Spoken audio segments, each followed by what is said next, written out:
We are on comments and we are live.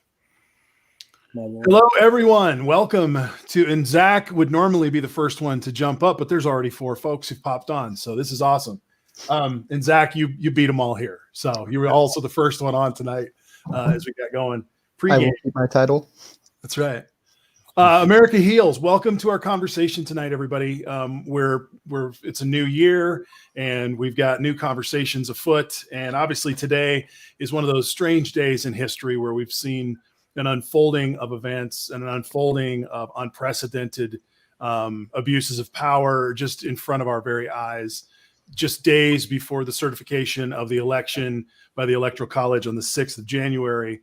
While MAGA folks from all over the land are talking about going to Washington, D.C. to support their president, we now have open discussions about a seditious president and a seditious group of Republicans that are making moves against the Constitution, it seems. And so tonight we're going to dig into that. We've got some awesome guests. We're all the way across the country tonight. We got Zach in the West Coast, and he's awesome, and he will bring us some good stuff tonight also about what to think about the 6th as we get closer to that. And then from Georgia, we've got Ace with us tonight. Hey, East Side over here. What's that? We're from the East Side is getting covered. From the East Side, he's got. We're all reaching all the way across, and then just over the Great American Desert, it seems, is Jeff and I. He's over in Kansas, and so we're east Midwest. Yeah, right. So I'm just lost in Colorado out here by myself, but it's all good, and we're together tonight. We've also got some audio tonight. We're trying to step the game up in terms of what we talk about, and so Ace has been able to bring some clips for us to kick off tonight. And I just want to go ahead and let the floor happen. Everybody could say hello and what you heard today, what you saw today, and your first impressions as we kick this off tonight. What a day! What a day! What a day. Well, I don't know why, but I was trying to prep for the show, so I've listened to the full audio twice, all hour and 6 minutes of it. Twice times. It is poor man. It's rough. I'm not even joking. I actually try to do like a minute by minute calculation, and it's about 94 to 95% of the time Trump is just talking the whole time. He dominates every single time someone interrupts him. He was interrupted by his own lawyers. He jumped on them, stopped them from talking. Jeff Meadows kind of tried to cut him off and get him out of trouble. He jumped on him. Anytime the Georgia guy jumps in and goes, hey, that's not true, he gets like 4 words in, and then we're off. And we're off on a train ride for like 8 minutes. It's just ranting, and it's the same. Everything that he says out in the public, he's saying in private with the authority of the president. Last thing the other thing is I've seen a lot of people say, we already know this, but you have to understand this is still the president of the United States that wields all the power in the world. And when he's talking to you, he wields that power. So when he says something, you know it's threatening in some ways. And he's so, I hate to say good, but he is very good at staying on that gray black area, just teetering on basically say, do this or else I come and get you. He just teeters way in that black area. He's really good at that. We're having audio issues, it sounds like. 8 Mile says there's beeping. I don't. Let me drop into Periscope audio and see if I hear it. He might have been referring to the Trump audio. I'm not playing Trump audio. Oh, okay. You're saying in here. You're saying in here, Mike. Sounds fine to me. Okay, sorry to interrupt, guys. I just saw that, and audio is one of those. Yeah, we gotta stop. Okay. Yeah, and I chopped it up to some like bigger events than the 3.5 minute one that was released, which was kind of a mishmash of everything. I've chopped them up a little bit so we can listen to it as we go and discuss. Thank you for your work in that. As we go forward tonight, I think that's going to help us talk about the specific cuts. And then also, as you lift it up, I think we really want to start looking at some of those gray areas and how he dances around it, because that's what's going to come out as we move forward. I think as this is looked at in a trial, or as this is going to be looked at in Senate, is where does he cross those lines? Jeff, just real quick, you were floored by this thing too, I know. Yeah, now I got my headphones in backwards, which is fun. But well, the way I took action today was my senator-elect, who became a senator today, decided to tweet, "We must hold accountable any state that disregarded the law of our Constitution. The Electoral College is only as strong as the states who are entrusted to follow election laws. That's why I'm supporting objection and debate next week." To which I responded with, "You're not even a senator yet, but you're parachuting onto the Trump Titanic as it sinks. I will never forget. Why don't you overturn the Kansas EC while you're at it? Trump publican. Good luck in 6 years when Trump is a universal joke." I also said, "This just in, Roger Marshall doesn't think his own election is fair. I mean, I guess he probably isn't our senator-elect. Cool."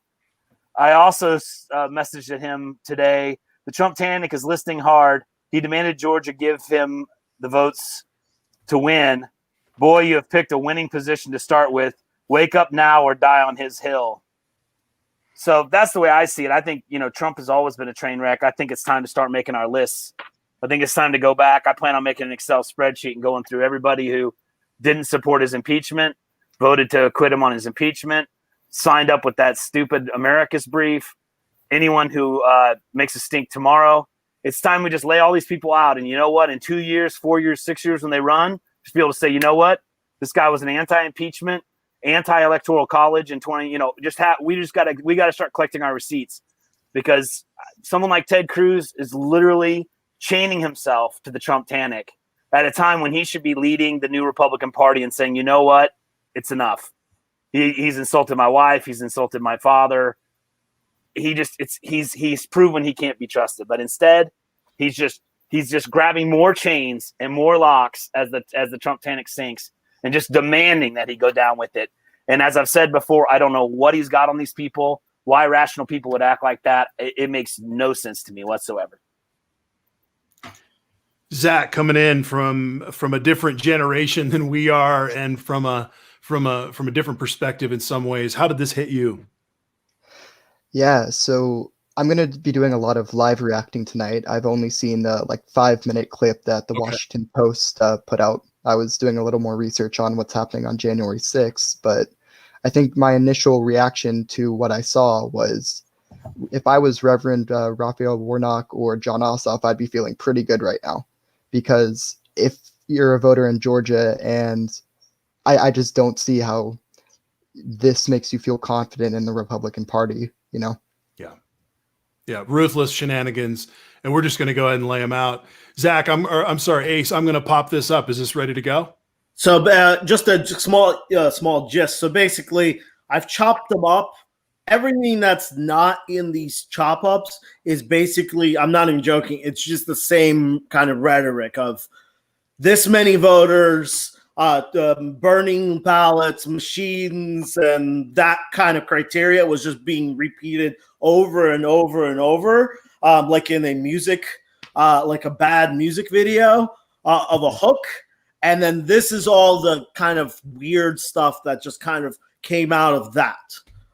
So this first one, go ahead. So I'm just going to say this to the moderators out there.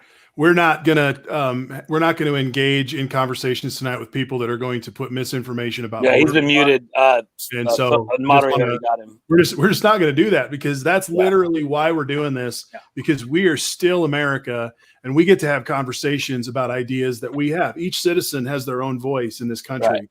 And we have the ability to do this now with technology that we never had before, which makes our opportunity to spread the news clear.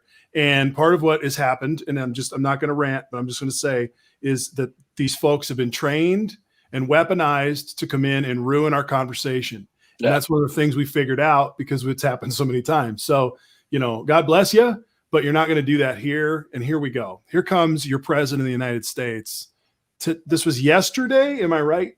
I think so. Yeah. So this first clip is, it was all 1-2. Supposedly the conversation was all January 2nd.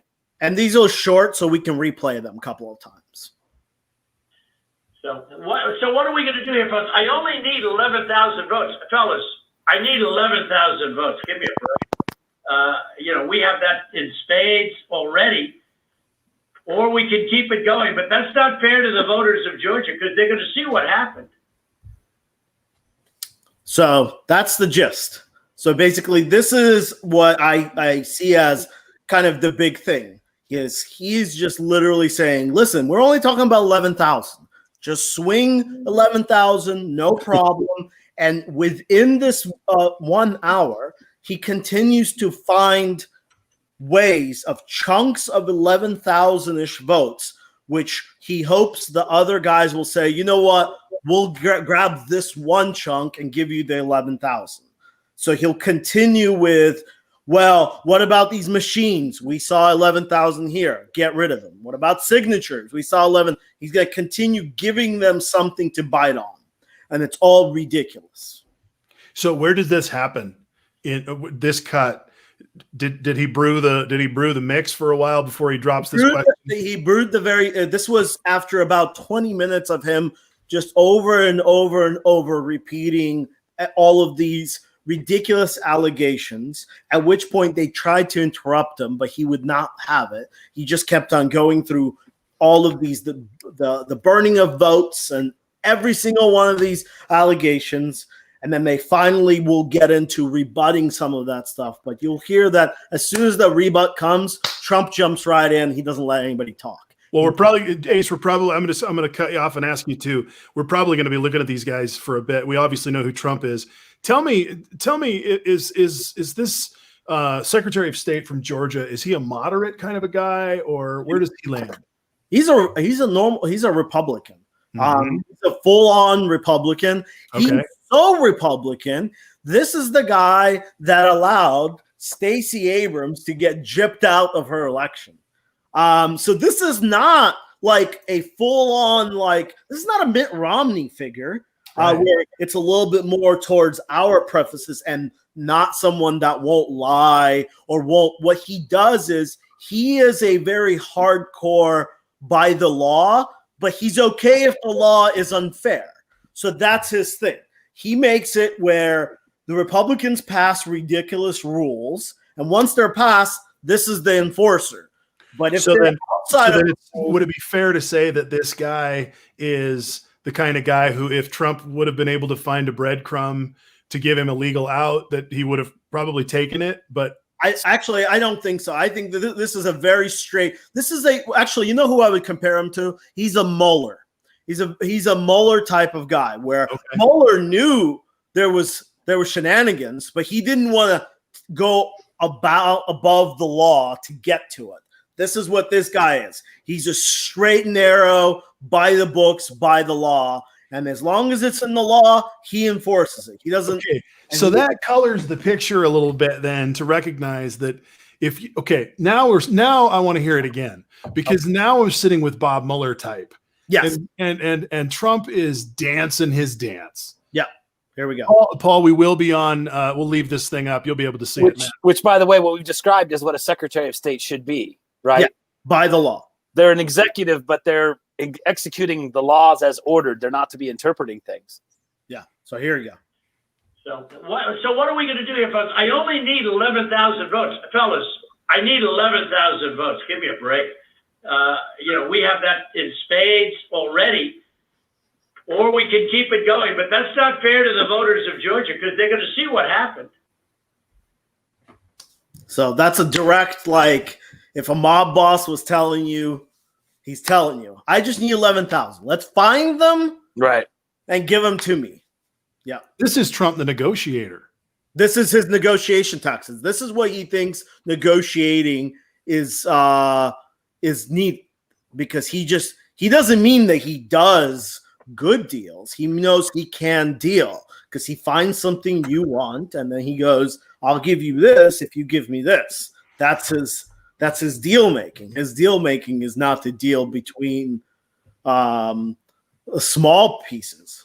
Sorry to cut you off, Jeff, there in the screen, but I wanted to say to Sammy, we're going to get to some of this because we're going to talk about some of the fallout and things to expect. So please don't go anywhere. We'll be there in a little bit, but I just wanted to put that off for now because we've got some more cuts. Let's keep moving on, Ace. How about you? So we've got the 11,000 votes that he's asked for several times. What else you got? So here's here's kind of a threat that one where he's not going to get it. This is towards the end. This is where all the threat noise is coming in. And remember, this is the President of the United States that wields the power. Here you go. Let me get that queued up. And I think you're going to find that they, by the way, a little information. I think you're going to find that they are shredding ballots because they have to get rid of the ballots because the ballots are unsigned. The ballots are corrupt.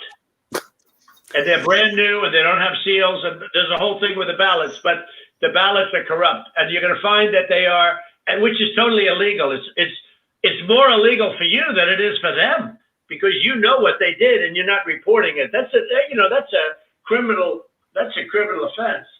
And you can't let that happen. That's a big risk to you and to Ryan, your lawyers. That's a big risk.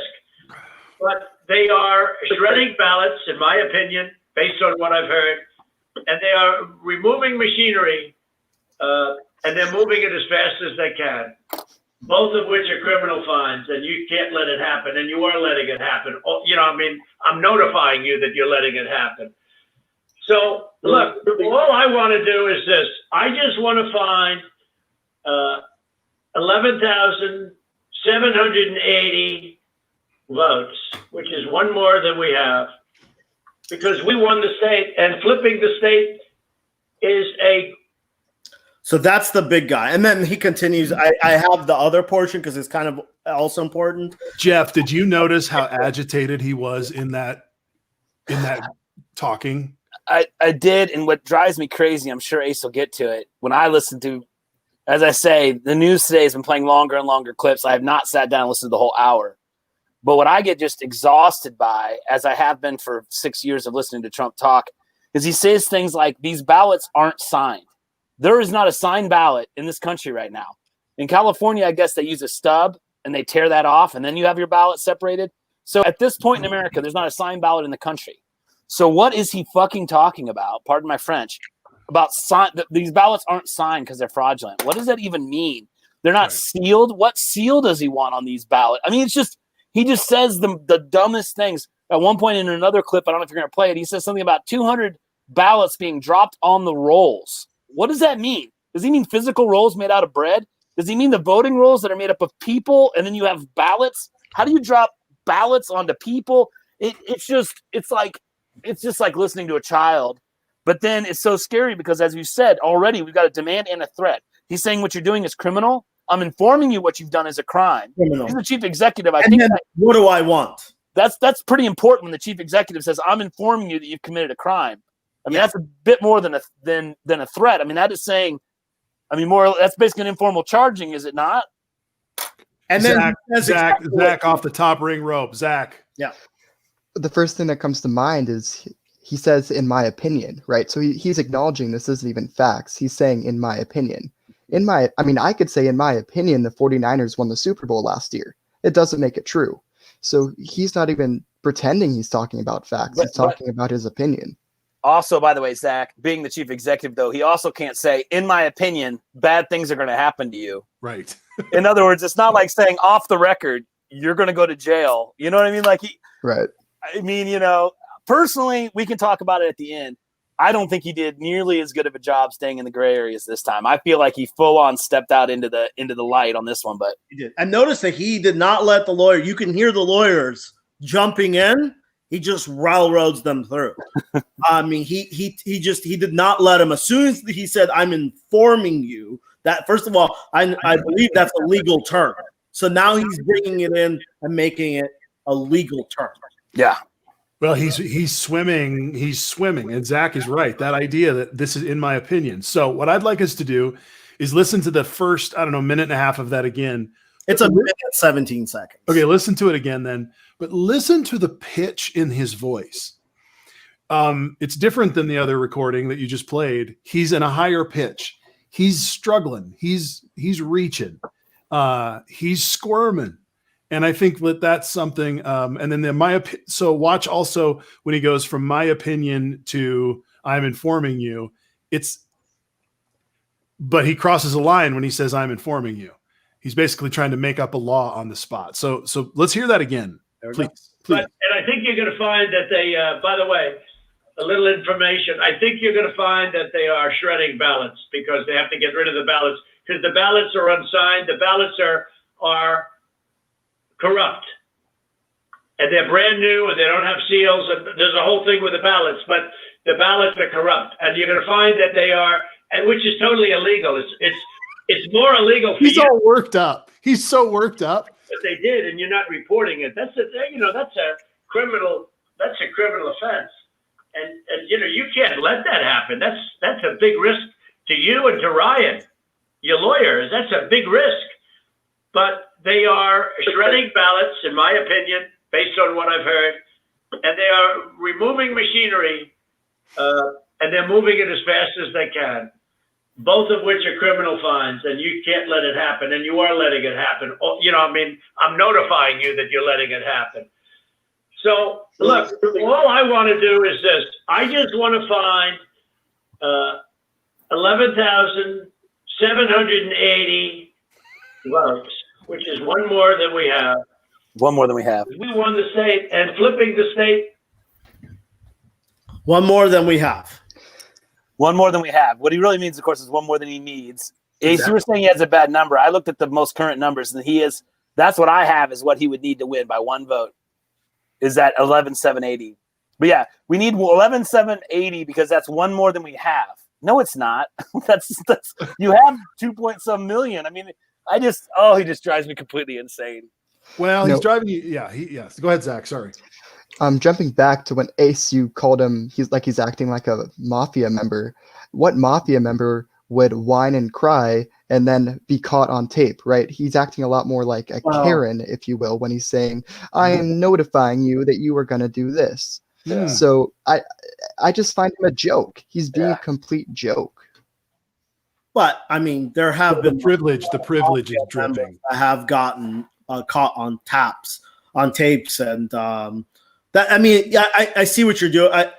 He's not wielding the power as in like, hey, if you don't do this, you're going to get whacked. But think about it this way. I also don't think that when you're talking to the Godfather or the actual figure, like if you were talking to a mob boss, he's a mob boss. And when he says something, there's going to be repercussions to it. And this guy's the president of the United States that wields the power of the United States. On top of that, you also know he wields the power of the crazy MAGA crowd as well. So that means when he makes fun of you and he says, what's wrong with you? This is going to be bad for you. He's also telling them, my people are going to come after you. And they're going to keep on coming after you. And they're the crazy people with big guns. Let's not joke around. Trump knows that to be the case. Right. So, and then we have more. There's a lawyer. I have a lawyer one. I don't know if we want to hit it now. I mean, I know he's countersuing that this wasn't supposed to be recorded. I think we would all agree. You wouldn't expect to be on the phone with 6 lawyers and it not being recorded. I mean, maybe there'll be audio of that. Maybe there won't. I heard the audio where it introduces who's on the call, and it definitely doesn't say FYI no recording. So I don't think, unless you explicitly say do not record this conversation, at least in my state, it's a one-party state. Any one party on the call can record it. So as long as you're on the call. Now, maybe if you're muted and didn't tell people you're on the call and recorded it, maybe that would be illegal. But if you're a participant that they're aware you're on the call, any one participant can record the call.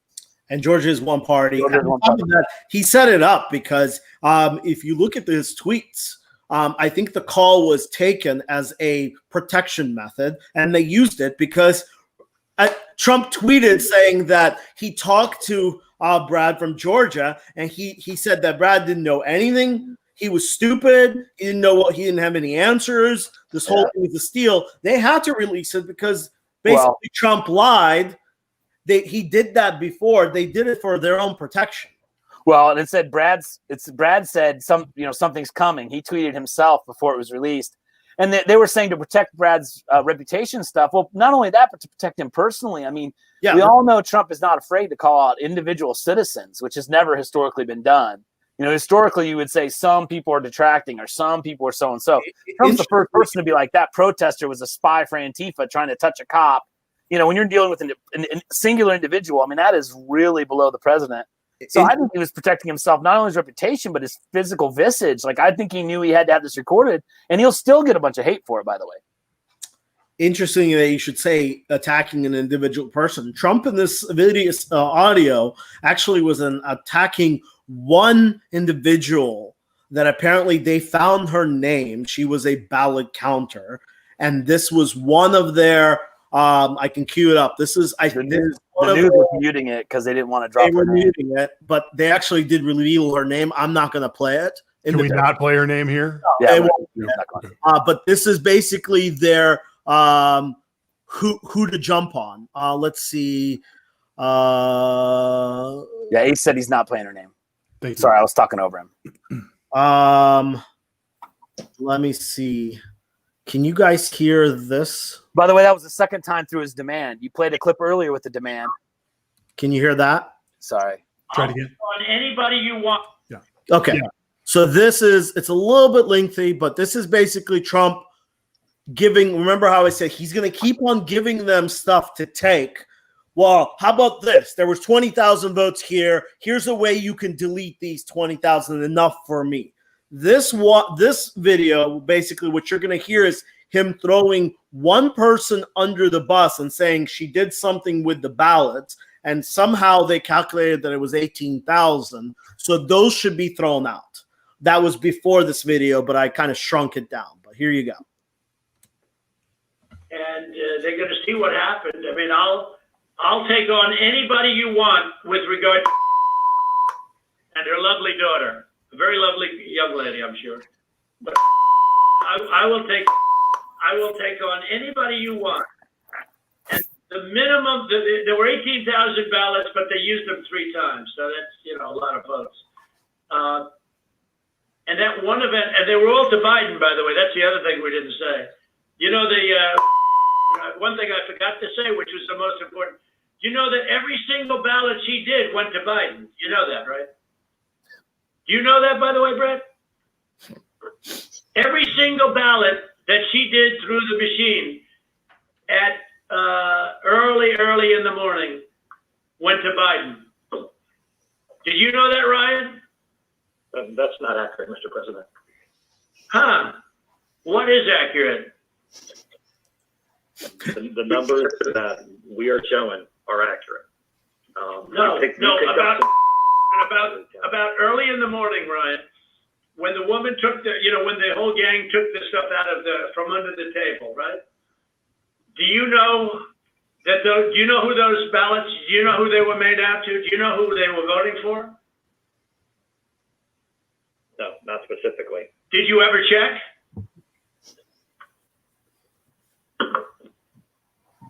We did what I described to you earlier. No. Did you ever check the ballots that were scammed by a known political operative balloteer? Did you ever check who those votes were for? On his finger. Smacking it on his finger. To that situation. You were 100% for Biden. 100%. There wasn't a Trump vote in the whole group. Why don't you want to find this, right? He just comes at you. Yeah, it's like a train, just boom, boom. And as someone who's been through significant interviews with people who are professional sociopaths, it's a common affair. And so Ryan, whoever Ryan is in that situation, he's doing it right, man. You let the clown dance. He's scary. He won't stop being scary. But at the end of the day, you just stay inside your kitchen and watch him freak out, man. Yeah. Like, here's a crazy question. How would Donald Trump know who those ballots were for? By watching a video. And we all know the situation, right? There was a ballot bin full of ballots that had been rolled under a table. It is an official bin. He says in another clip, you may or may not have it, that it was a suitcase. It wasn't an official bin, all this other stuff. Yeah. And you may have that too, where the Secretary of State says all kinds of officials have looked at it. It was absolutely appropriate. We watched it real time. Trump says, no, we were able to zoom in on it. It's all bad. She put the ballots through 3 times. They were all, like you hear here, they're all for Biden, which, by the way, maybe at the end we'll go back through, but he has all these categories of fraud, and he's just alleging that they were all for Biden. Like people that left the state and registered in another state, but then voted in Georgia, which again can happen because you move back to the state, as is proven in the clip. Well, they wouldn't have all, even if they had left Georgia and voted from another state back into Georgia, that wouldn't be 100% for either candidate. That doesn't make statistical sense. That would be Trump voters and Biden voters if it happened. So it's just everything he claims is like everyone. And by the way, the reason this volunteer, it probably is a Democratic political operative, is because the political parties put in a Democrat and a Republican at each step. That's the whole point. These aren't supposed to be neutral people. See, this is what Trump wants everyone to believe. They're all supposed to be neutral, but the Democrats have infiltrated it. Right. Again, he's completely defrauding the whole concept that this whole system works without observers. You have a Democrat or Republican, they work together. There's audit steps, there's control steps. Georgia's done a full recount 3 times, come out with virtually the same answer. He just keeps, all he's doing is saying there's bias and confusion and bad ballots, but it's only one way. It's all just, at the end, somewhere in the call he says, he makes it sound like it's 250,000 votes that were totally falsely put in for Biden. Oh. Well, first of all, I would argue as an engineer, even if there were, say, thousands of votes put in for Biden, what about the thousands of votes that would have been put in for Donald Trump? He never ever talks about the fact that all these fraudulent things he claims, which are untrue, would have some statistical blending between the two candidates. And because he's talking about 5 or 6 different venues, dead voters, moved voters, fabricated ballots, blah, blah, blah. Well, if all these situations had really infiltrated this election, they wouldn't all be for Biden. Right. Well, so how would you even if all of his claims are true, what they can't do is just give him 12,000 votes. Well, I guess you win Georgia then. The only thing you can do is probably cast out the election. But again, Secretary of State says multiple times, none of that happened. You're totally wrong. I have a question. Do we know when Trump came back from the holidays? He came back early. So he ditched his own New Year's party, I think. Yeah. So he came back 2 days early. So the 2nd. Okay, so I want to put this up. Sorry, Jeff and Ace. I'm just going to put this over your face, but you got to see it. All this came from his crack sniffing lawyers. I think it's important to recognize where he's been and what he's been doing for the past 2.5 weeks. Right. Because when he left to go to the holidays in Mar-a-Lago, I can only imagine that his days were full of yes men who were throwing shit against the wall to try to appease the crazy monster who was on holiday, trying to figure out what his move was going to be. And in all this audio, he is coming in hot, man. Hot. His normal pitch is here, and he's yelling from here. He's hot. And he's got a whole bunch of this, had the different pieces that he's got memorized. It's a collage of pieces in his mind that you can tell come from this conversation, that conversation. Yeah. And to your point, with your point for chronology, Marty, my question is, I was surprised to see this was from January 2nd, because there's some of the things he says, they sound like something he would have been coming to grips with November 10th. Yep. But instead, it's from literally yesterday. It's like, how does he... It's just, again, I don't want to catch any of that too, because I think that's him coming. I don't want to step over Ace's clips, but like he says things about these ballots being drug out from under the table. That's certified too. What do you mean certified? How do you certified that someone drug a box out from under it? I mean, it's just he waited until after the certification of the elections, after the Electoral College, and now he acts like it's up for grabs. And I mean, Zach will get to it later. Well, the chronology matters. That's why I'm saying, because there's something else that we're talking about than what's really going to happen this week. Yeah. Yes. And I have but Zach, go ahead. Zach, I just want to make sure we don't lose you, man. I mean, I was just going to say that it really shows he's in his own bubble. At one point in that clip, he goes and he says some weird stat, and then he's expecting the person on the other end to agree with him. The person on the other end doesn't agree with him, and Trump is really confused, and then he starts going into his tantrum. Yeah. And we've seen that a lot with, your run-of-the-mill Trumpers that we've encountered and his followers. So it's kind of just interesting for me to see, they're getting it directly from him, right? They're all kind of in this bubble. It was like this, Zach, it was 18,000 ballots. It was 18,000 ballots, right? Zach, 18,000 ballots. And the guy's just like, we don't know who the ballots were. We don't. And again, well, Marty, you're right. It's all in like buckets. But again, if you listen to the whole video, of course, we're not going to do it. Yeah. Each one of the buckets that he talks about, he keeps on going over, has more than the allocation he needs. Right. So he's kind of offering like, okay, well, what about the signature thing? We don't like the signature thing. Let's throw those away. Okay, you don't want to do that. What about this person? She looked at 18,000 ballots, plus she ran them through 3 times. What about this? Can we take this one situation? You're good. Grab it, throw it out, and I win. And then he keeps on pounding on every single thing. In fact, there's one portion in this video. I don't think I have it because it's such a small thing where they catch on. His lawyer starts talking about some mail-in votes from the military, and he basically throws it out because it's only like 200 or 300 or 400 votes. And to him, it's like, he's like, I mean, they vote for me, but we're talking about small numbers here. Let's talk about stuff that can overturn this whole thing. And we definitely should talk about, once we kind of maybe go through these, we got to jump in and start talking about the damage this has done, because this is not going to overturn an election, but I will make a very strong argument. This is a huge crack in democracy. It really is. Yep. It's a huge crack that hopefully we can withstand. But if it's a wall, I mean, you have a crack in the wall now. Yep. All right, let's hear some more audio. Anybody else before we have more audio? So what I have is I have more audio, but let me give you maybe a last push. Okay. Towards the end, this is his last final pitch, and you can kind of see his demeanor just going up and down, pushing.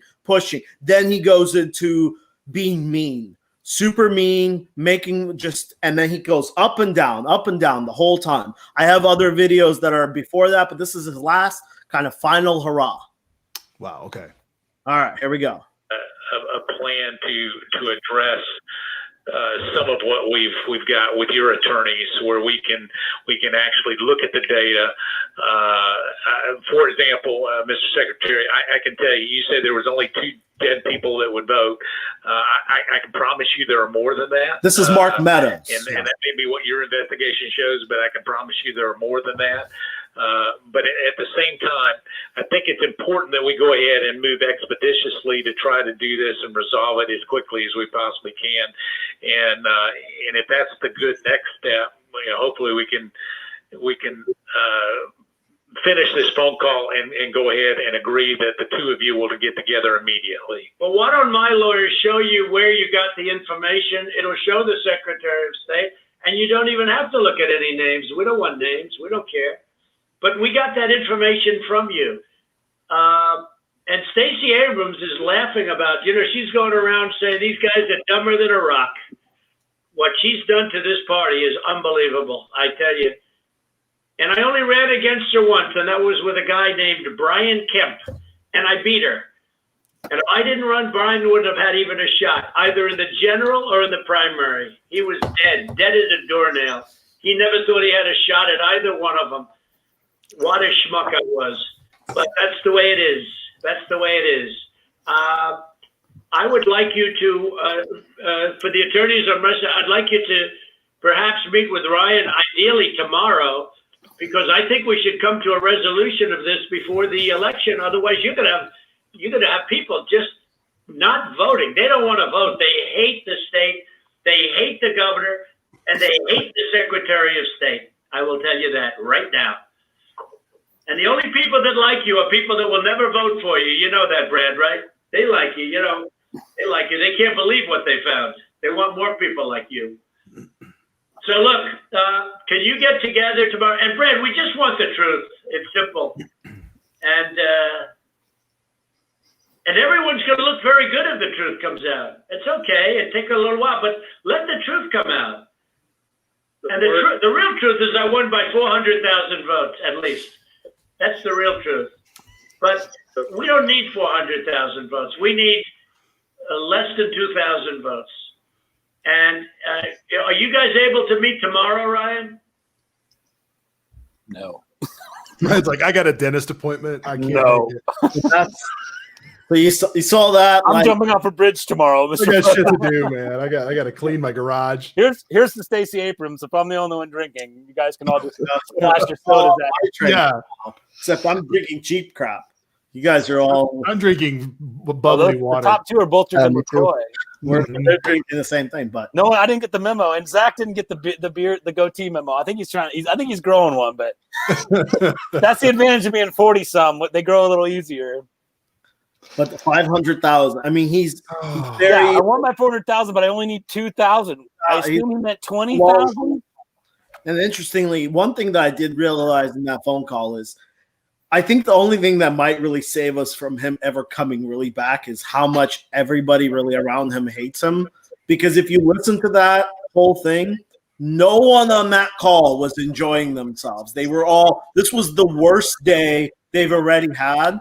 Everybody, including his lawyers, Mark Meadows, there's another guy. They all were like, this is a fucking crazy nutbag call. I don't want to be on here. Every single time I speak up, he was yelling at his lawyer. I forgot to cut it, but she started talking. He was like, hey, I don't really need to hear from you. I'm talking about to this guy. This is his lawyer. Like, no one wants to deal with him. It's an issue, but there are repercussions. It's just wild. There's so much to say. I don't even know how to go. I mean, let somebody else talk, because I'm still just what he does to you as a sociopath is he shits all over everybody to the point where they can't take it anymore.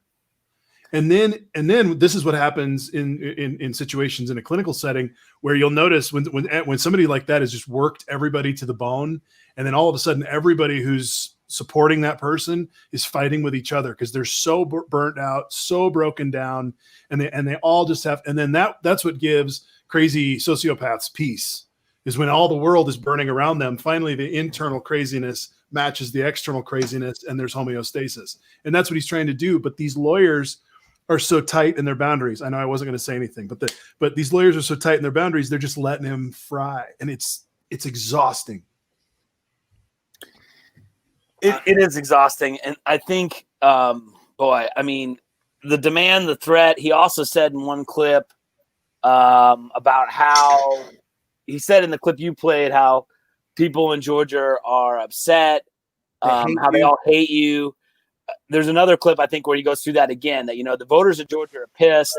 Or maybe that was it, actually. He said a lot of it there. Maybe that's what I was thinking of. He's obviously threatening this guy that, like, everyone around you hates you because you didn't give me this election. Like, you better really go back. To be honest, I've been in this conversation before in the corporate world.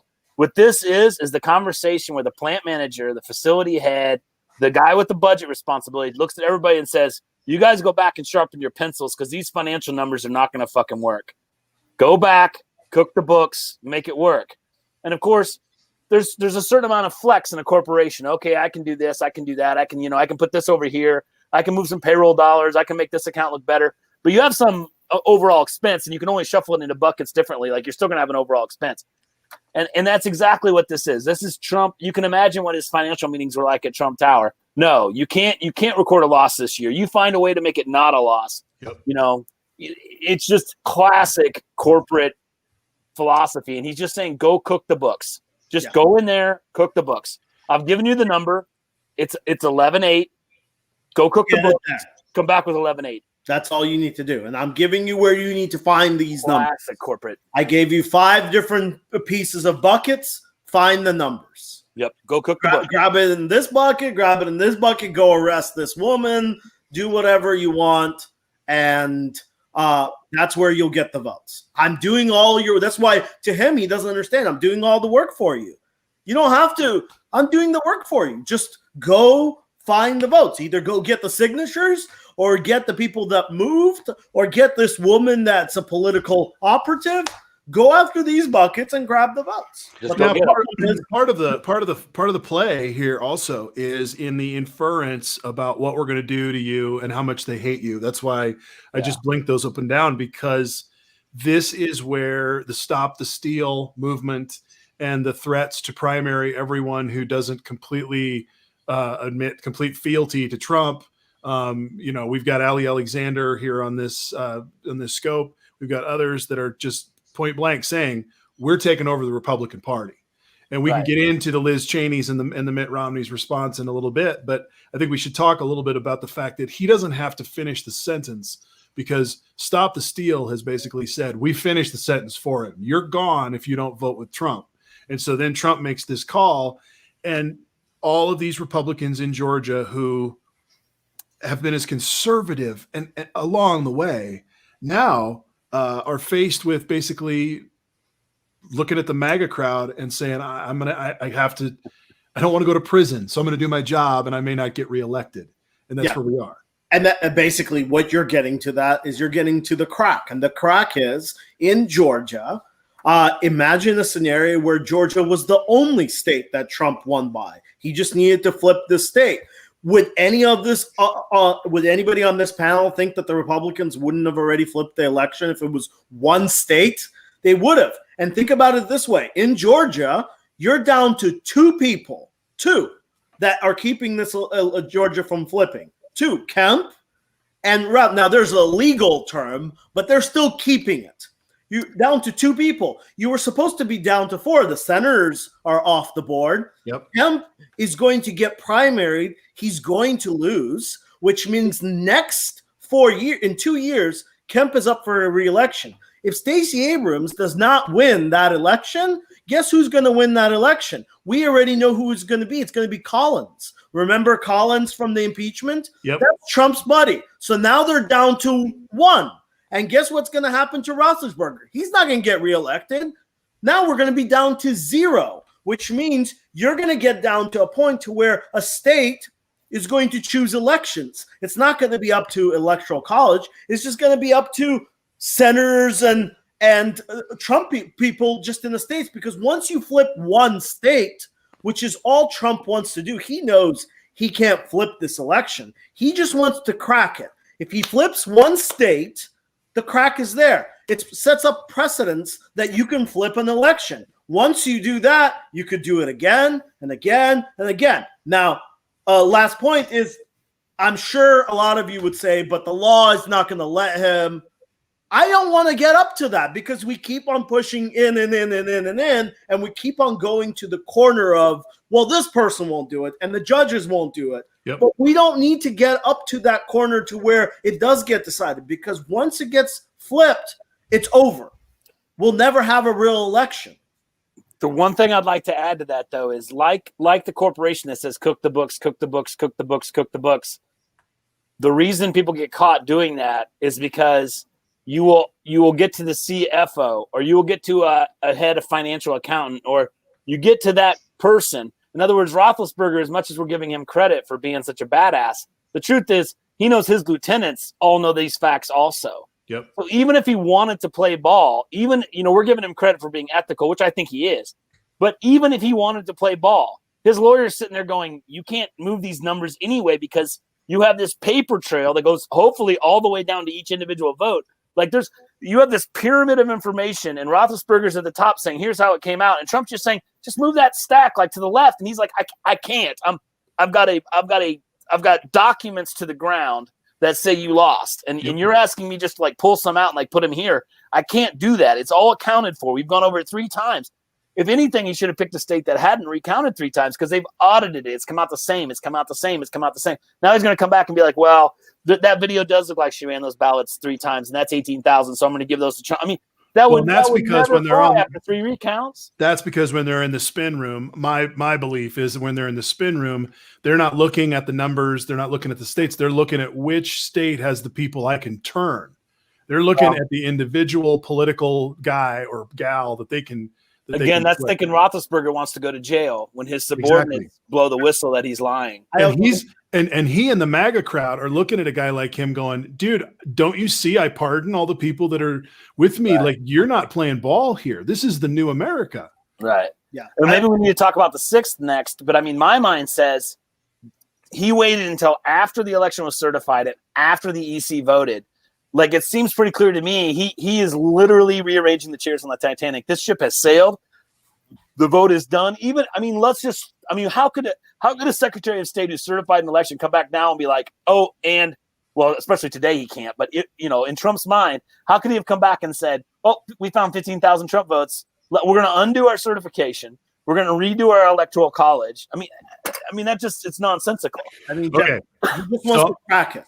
He just wants to crack it. The last piece, I think the only reason he chose Georgia is because Georgia is a Republican state, and also senators in this state are not right now. They're in their own elections. Yep. Versus, so you can't really pick another state where senators are already elected or could have already been part of the ballot that they want, that he would argue. Fair. So he would stop at the senator level. Here, he goes all the way down past the senators. So he just goes past. Well, and he wants those senators to be on his side, right? He wants those senators and to they are. Yeah, and our election was fraudulent too. We're an example of why Georgia's broken because we didn't get elected either. That's what he wants.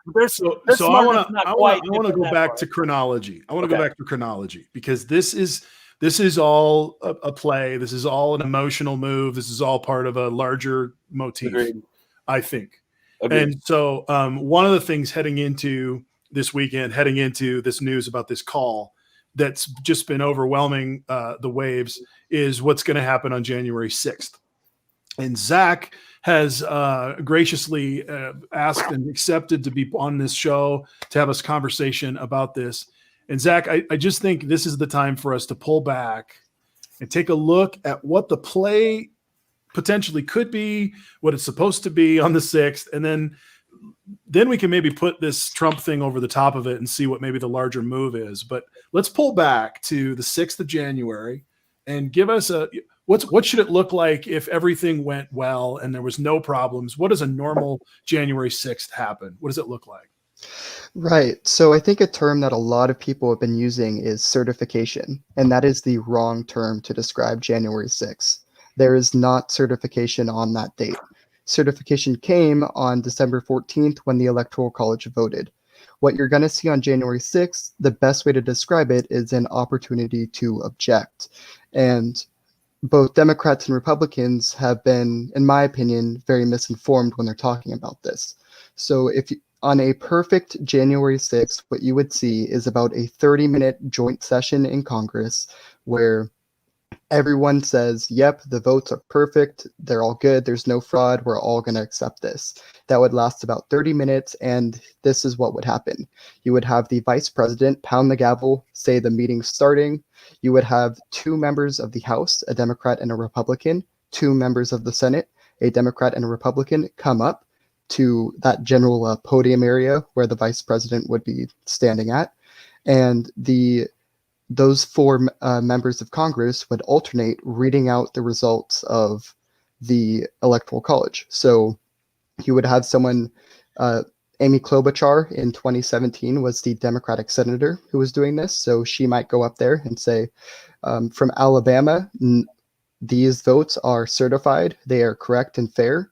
And you have 9 votes for Donald Trump of New York, and you have 9 votes for Vice President of Mike Pence of Indiana. And they would the 4 of those people would alternate counting the votes until it was all done. In ceremonial fashion. Correct. It's like a wedding, right? Yep. It is. Object, but the wedding has already been done because certificates have already been signed. Right. It really is like that. And does anybody have an objection? That's really all it is. Right. And what's hilarious is the vice president is only going to talk twice, like mandatory, and that's to start it and that's to end it. The only time the vice president is going to talk otherwise if someone voices an objection. So let's say a Alabama House of Representative member comes up and says, I object to the voting in Georgia. What they need to do is have a written objection with a signature of a member of the House of Representatives, so likely that representative themselves, and they also need to have a signature from a senator. Now, over the past 20 years, what we've seen is that House members will purposely make an objection, have it in writing, have their signature on it, but not have a senator's signature on it. So it's more political theater than it is anything serious. So in 2017, many Democrats did this. They had their objections to the election, but they didn't have any senators sign on as well. So they say, I object on these grounds, and then what the vice president in 2017, that was Joe Biden, would say is, stop, do you have a signature from a senator? They would say no, and he says, I'm not hearing it. Go, sit back down. Okay. And then they would continue moving on. So ideally, the process would take 45 minutes, and it would be very quick. The vice president would have very, very little impact. There would be no voting in an ideal process. No one's voting on anything. They're just reading out they're reading the number. Does the president of the Senate / vice president, which is the same person, Mike Pence, or in this case, Mike Pence, do they have a time where they make any sort of personal decision about who is the president? No, and they actually don't even declare a winner. What they do is say, all right, there's a total of 306 votes for Donald Trump, or for Joe Biden. And then they would say there's 234 votes for Donald Trump. They pound the gavel and they say that's it. They don't say there's a winner. They don't say there's a loser. They don't certify anything. They just count out the numbers. Is there a document that they produce? No, they're just reading. They've just named it. And so then that naming of it leads to the 20th. There's nothing else to do. Right. And that's why I think the proper term is opportunity to object, because if no one objects, nothing happens. So it's really a poor term to use certification. Certification truly happens on December 14th when the electors vote. And but if someone objects, nothing happens either, just like a wedding. Right? Right. So if you want to know, right? A good question. I think that was our second round, was what happens when everyone shits the bed. Well, okay. So now, Zach, now tell us, because that was, I appreciate that, because it's kind of good to feel what's going on. Now tell us what you sort of think is in play on the 6th of January, 2021 specifically. Right. So I think we have over 100 GOP members from the House of Representatives who have said that they will make an objection. And I believe we have 11 senators from the GOP that said they would also sign on to objections. So what this means is you will actually have a process where the objections will be heard. You're going to have members of the House submit their written objection. It will be signed by them. It will be signed by a senator as well. So this moves the process into a second stage. And that second stage is both chambers of Congress, so you have the Senate and the House, will each go to their separate chambers, deliver for 2 hours, and then take a vote, an up or down vote, on whether they're going to accept or reject the objection. And what you need is both the Senate and the House have to agree to the objection to have that objection stand. And by what vote? By a 50-50 or by 2/3? By a 50-50 vote. 50 plus 1. Right. Yeah, 50 plus 1. Simple majority. In the Senate, a tie would result in Mike Pence getting to have the tiebreaker. But what we do know is that the Democrats hold the majority in the House of Representatives, and they will be working as a bloc to vote against any objection. So you will have that 2 hours of hearing, but at the end of the day, the House is going to reject it, meaning that any objection set forth will not actually be upheld. And we also know that there's already 11 Republican senators that have already said that they're not going to support it either. And one of them this is going to be a shocker. I'm actually shocked. Tom Cotton. Yep. Has just come out and said that, earlier. It's weird. And I got news from Colorado. Ken Buck, who's one of the most conservative crazies we've got in the West, he came out and said he's not going to support this either. So you're starting to see something. I'm wondering with this video. Wait, Jeff, what? Don't worry, Roger Marshall has tied himself to the Trump panic. He'll be right there to give objections as a freshman senator. So okay, Ace. I wonder if this video is going to start kind of freaking people out, because Trump went way gray black area, and they're like, oh man, I do not need to be part of investigations and God knows what, because they all know Joe Biden and his attorney general is going to be in power. They know that there's going to be a ton of investigations coming from a Democratic side. They don't need to be part of that. Don't forget that. They know what's coming. And how many times did they investigate Benghazi? I mean, Democrats are going to investigate what happened over and over and over. And everybody that was tied to it, they better be careful. They don't want to be part of this. So we might highlight Dave Hod here. While I think he has no idea what he's talking about, I'd like to see Zach's opinions. He says dual slates of electors give Pence the choice to pick the state of slate of electors he thinks won. Now, I would love to hear, before we even hear from Zach, I would just like to say Al Gore was the vice president who presided over George Bush's confirmation. Well, sorry, wrong term. Reading of the Electoral College in Congress. So if Al Gore could have given himself the election, he would have, right? So, let's just use our brains. Also, the concept that Mike Pence somehow is the final word on who becomes president is just laughable. If you talk about the Constitution and then talk about Mike Pence being able to change the outcome of an election, I mean, that really is just counterintuitive beyond the pale. But, Zach, why don't you use the right words for what I just said? Yeah, so I think there's two aspects to what that comment is getting at: dual slates of electors and how much power does the VP have. So the VP has basically zero power in this scenario. They have no unilateral power. The only slight bit of power they have is when it goes to the Senate, and when they vote on it, the VP gets to be a tiebreaker.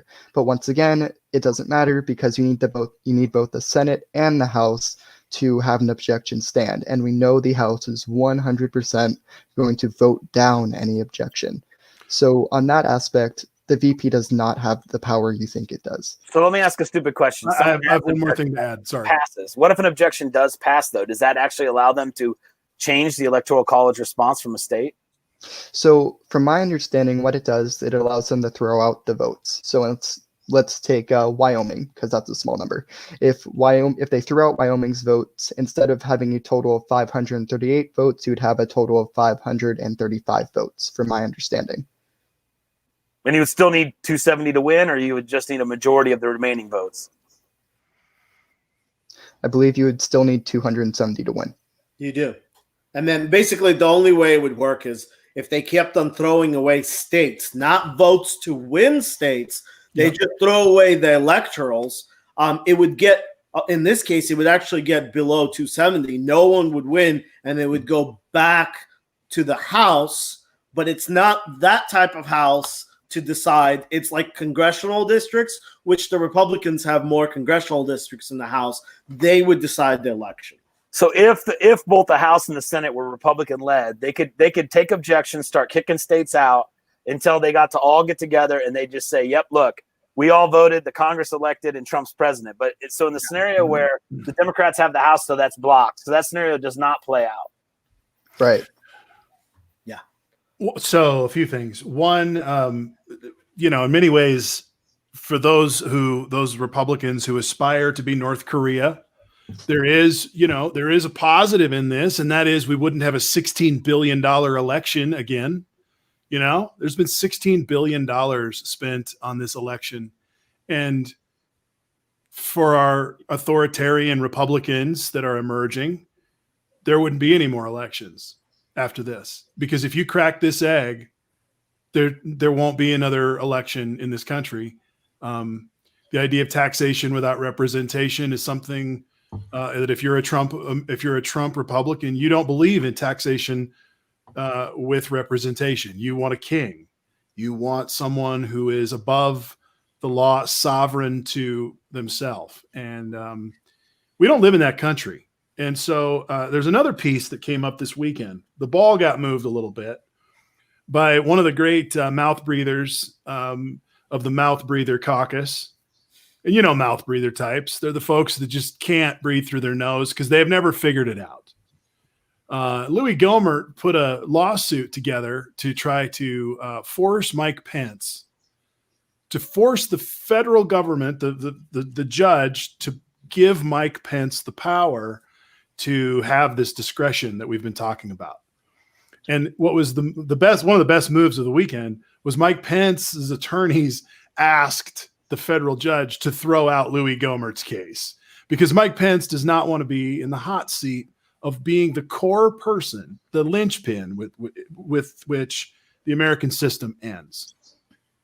The wrath. Yep. he also doesn't want to be the wrath of, because that's what happens to the linchpin guy, is the wrath of all of those patriots who fought in World War II, all those guys who hit the beach in Guadalcanal and Saipan and Tarawa and all those places where they died on the beach to fight fascism. Donald Trump and his Republicans have coddled it.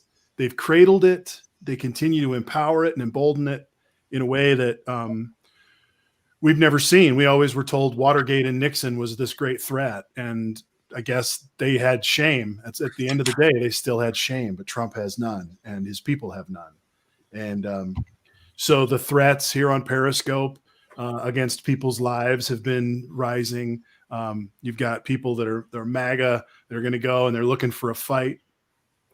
This is a crazy time heading into this 6th. Zach, as you bring this up, what do you think about the Gohmert Pence move? Because I think that was profound. Well, I think a lot of this is just political theater.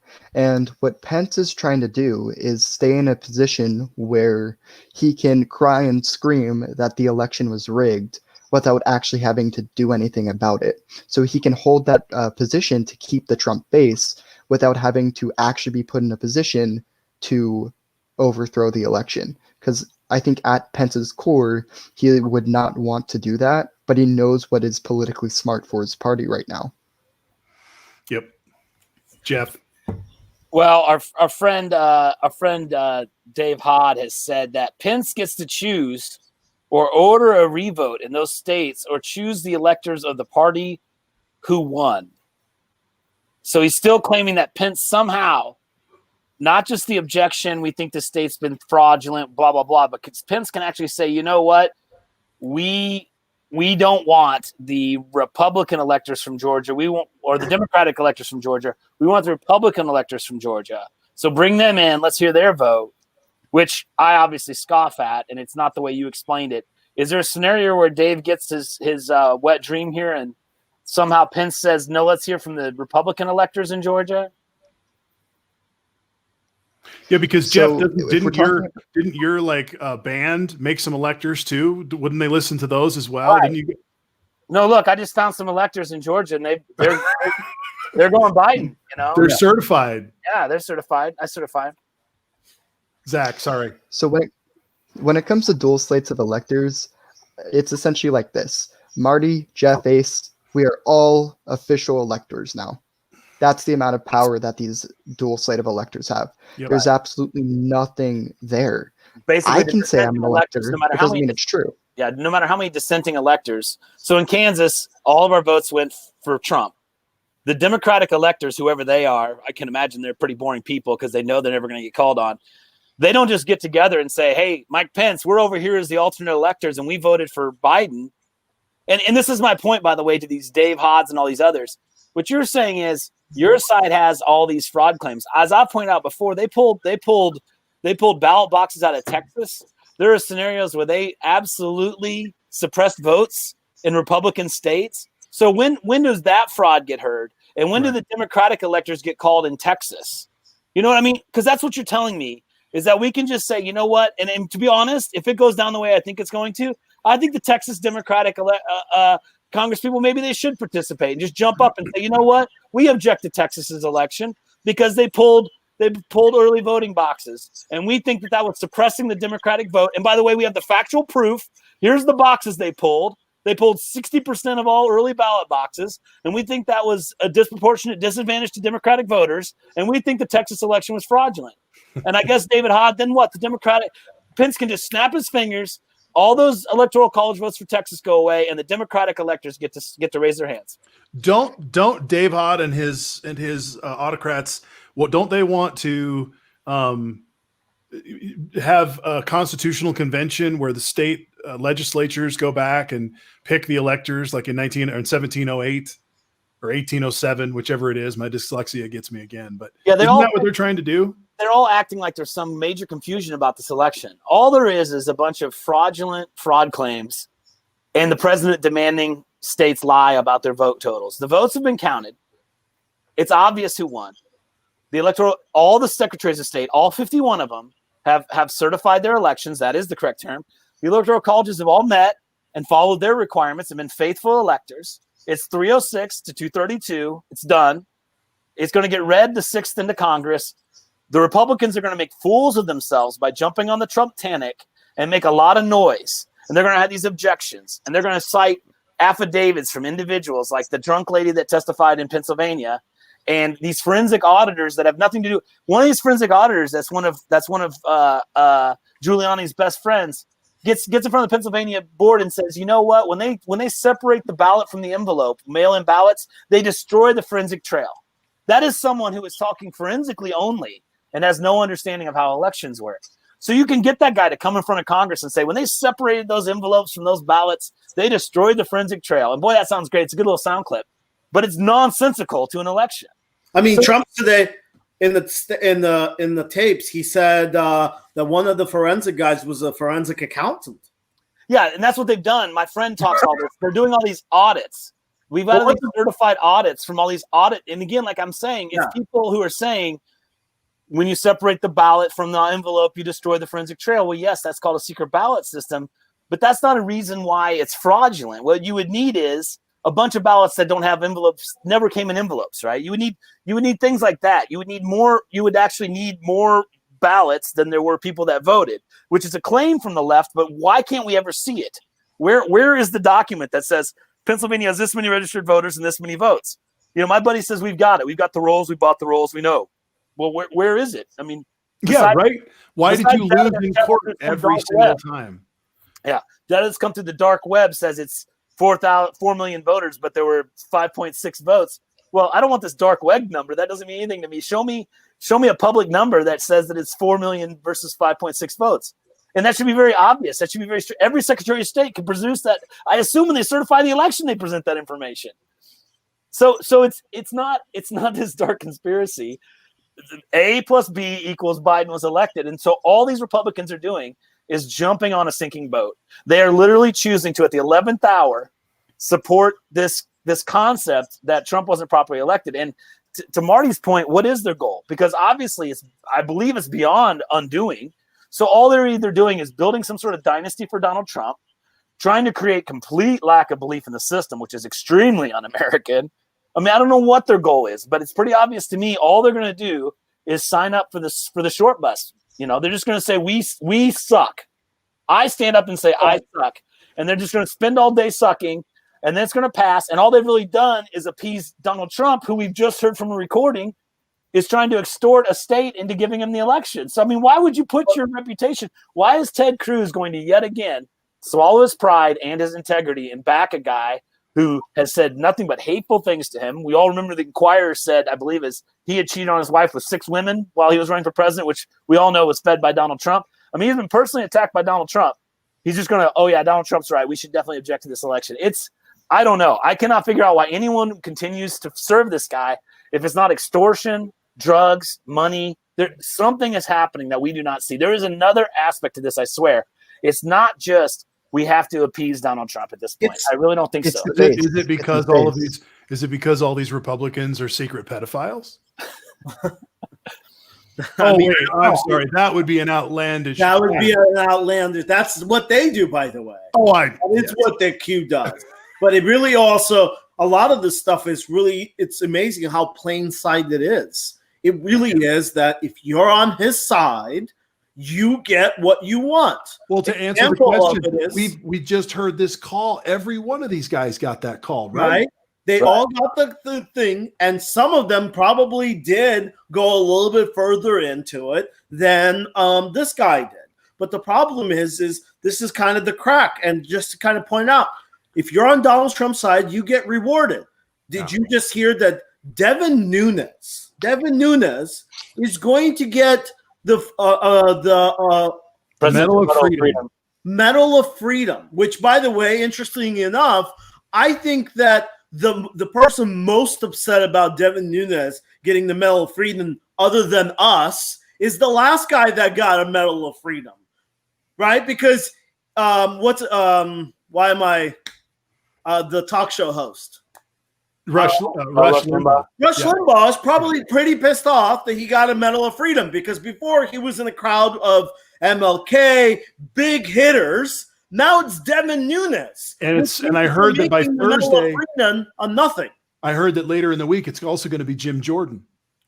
So you're basically killing off that medal. You're making nothing, and you're basically saying, here you go. I don't really have anything to give you, but I'll give you this little nice thing.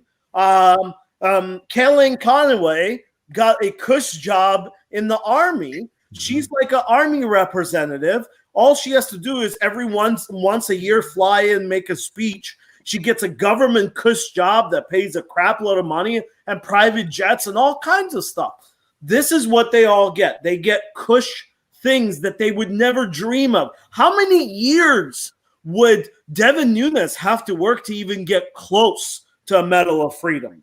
Yeah. Like, it's ridiculous. I can actually kind of make an argument that if you are super conservative, you would probably say Rush Limbaugh probably deserves a Medal of Freedom.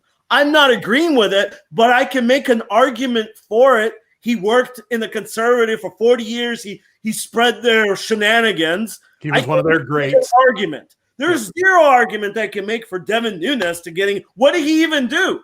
Yep. Like, most people don't even know what his actual job is. Ace, he was loyal. He was loyal, and he gets paid handsomely. When Mueller started to find good information, he ran across the street and told Trump to get his shit in order. That's what he did. Well, there was also another thing. There was also that he flew into Venice and did all that shenanigans. Yep. That's all going to come out.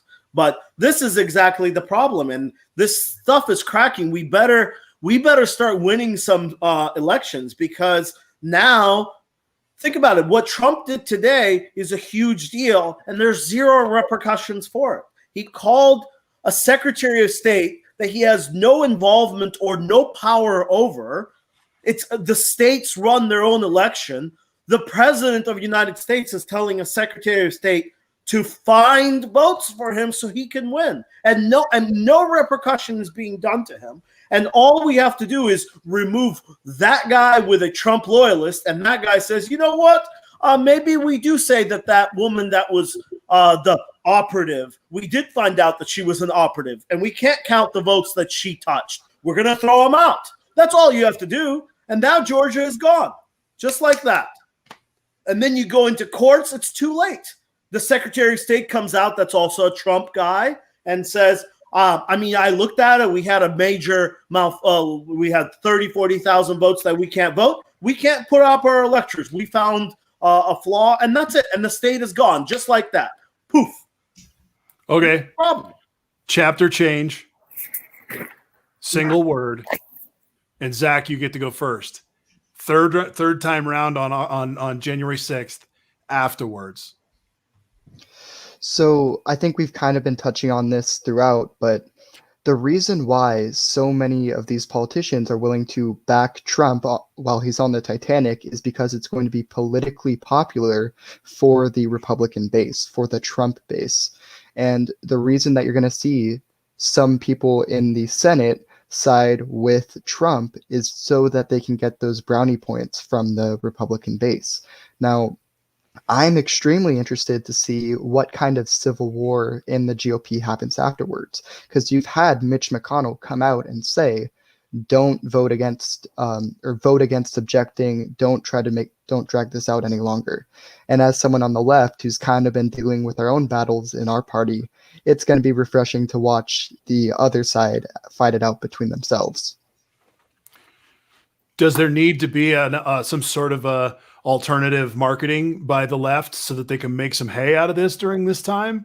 Do we need, they immediately branded Stop the Steal. Is there something we should be doing to be claiming this in the marketplace to say, look at this group of sad sack messes that are the Republican Party. They've given up they have no values. They have no platform. They don't even have a leader. They're a friggin' mess. You wouldn't let them in your car if they were hitchhiking. I mean, am I wrong? So what I would say, the biggest thing that the left should take away from it, or at least my side of the left should take away from this, is that we need to be strategy similar to how the far right is. Now, we should never do the substance of the far right. The substance of the far right is absolutely disgusting and horrendous. But the idea of running to the base, going on what's extremely popular, and bringing it into the bully pulpit, that's what the left needs to start doing. And there's been conversations about force the vote, which obviously did not happen. But I think the backroom dealing that the left has been trying to do and getting the good graces of those in the center, I don't think that's the best thing we should be doing. I think we should take a page from this Trump Tea Party book of throwing it all out into the public and having the public base. Tell me more of what that looks like. Tell me more of what you think that looks like. Well, I think it looks like, obviously this didn't happen, but I think what it should have the way it should have happened is the left should have coalesced and forced the vote. And what that means is they should have told Nancy Pelosi, you are going to vote for bring Medicare for all to the floor so we can vote on. Otherwise, we're not going to back you for Speaker of the House. Before this Congress today was initiated to do it before today, right? Right. Okay.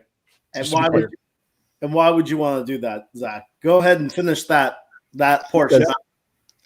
To make the moderate sphere a primary challenge and make them move farther to the left. Because we've seen that the far right has been very powerful in the way they've done that. So I think the left needs to take that strategy and use it for ourselves. Because at the end of the day, and I think you're maybe the farthest left of anyone on this panel tonight. Maybe not, whatever. By going left, you're hedging your bet on the policies, the popular policies on the left, 77% support this, 75% support that across the board, the country, letting the policies dictate rather than the system and the personalities. Is that sort of right? And I do think that the left needs to be a little more flexible with how we do it. I think on cultural issues and social issues, we need to be willing to bend because like in Ace's home state of Georgia, I don't think that the super far left cultural issues are ever going to do well. But I think long-term speaking, our economic issues might be able to bring some power there.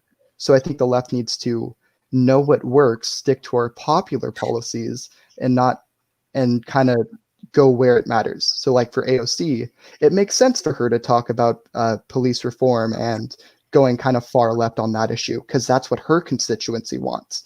But if you go down to Georgia, that's obviously not going to work in the same way. So the problem I have with that, Zach, is that if we end up talking about those policies, there's no way. Oops, we left Jeff. He's on audio. Oh, he just went to audio. If you go down that road, there's no way to put the Republicans in the box they need to be in. In other words, if we end up, and tell me I'm wrong, but if we end up pushing our agenda during this time and not going back and saying, okay, we have to dissect what just happened here, because we can't ignore what's happening in this Republican coup d'etat attempt right now.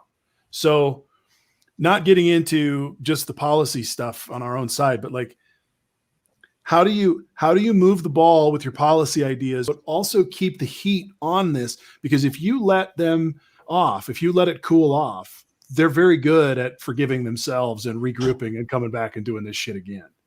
So is that a priority for you to slam the ball on these Republicans finally at this time? Because this is to me, it's an incredible moment of weakness for the Republicans. It's the time to knock the shit out of the bully and put him in his box for the next 40 years, because that's the only thing you can do with him. So I think the way you go about doing that is by going full force into your popular policies and actually showing your agenda. And while the Republicans are fighting amongst themselves, give the rest of America a taste of what the Democratic agenda can be.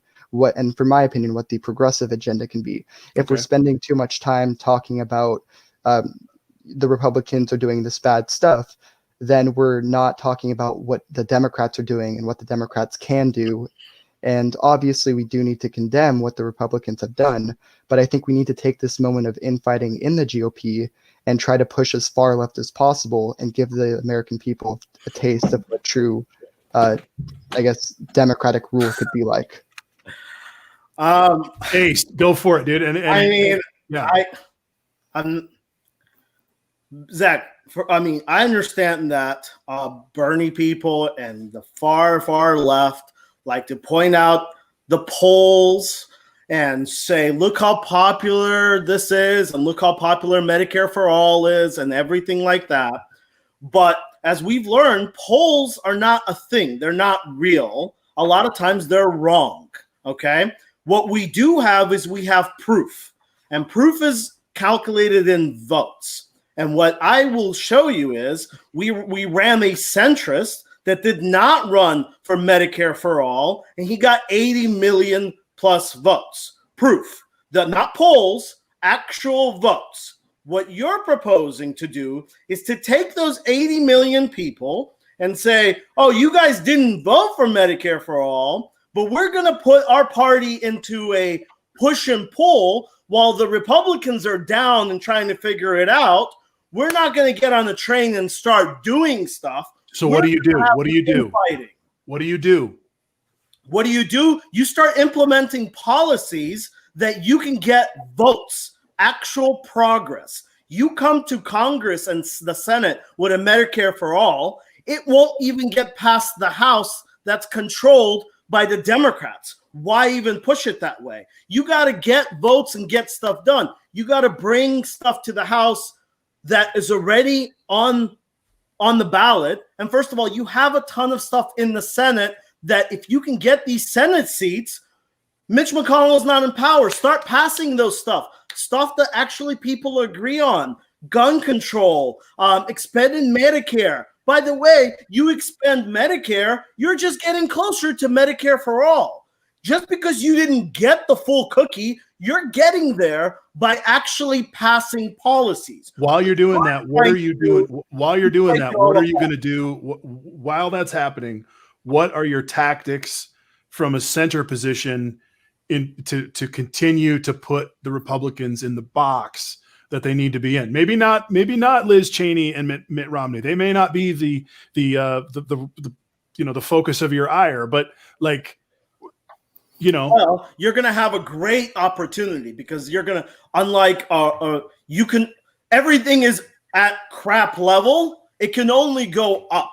So basically you come in and you govern and you do a good job. You get the vaccine distribution, put everything into it and go from nothing to something. You get people working, you start recovering, and now people start seeing, wow, maybe these Democrats are not that bad. They're getting stuff done. That's what you need to do. You have 2 years to get stuff done. Mo's comment is not a joke. I mean, it might have been, but it's the idea that the MAGA keeps calling us CCP. So during this whole time, even while they're being looked at by the center and the left as the disheveled party of that's lost, in their bubble, they're going to be yelling CCP. They're going to be yelling communist the whole time. And that's why we have to keep on. I'm nothing against Zach, but Zach, you guys are a minority of minorities in power, not in how many people like your policies. I'm saying in power, in the Senate, in Congress. You're the minority of minorities. I would argue you're not really even part of this party because your person that's involved is Bernie Sanders. He's not a Democrat. He's not even part of the Democratic Party. He caucuses with the Democratic Party. The Democratic Party does not caucus with Bernie Sanders. That's why he never passes any laws. They give him crap like changing post offices because they know when he puts up bills, they are political suicide to the person that signs up for them because they're going to be branded as a socialist or a communist. Why would they be branded as a socialist? Because Bernie Sanders himself has said he's a socialist. It's not like we can't hide the fact that Bernie Sanders is not part of the Democratic Party and he's a socialist. Jeff, is that what we need? Oh, these are Zach's graphics. I don't know when he wants them. Zach, go for it, dude. So I guess I have two things to respond to Ace on that. Is one, Bernie Sanders has passed the same amount of bills as Nancy Pelosi. They both passed 7.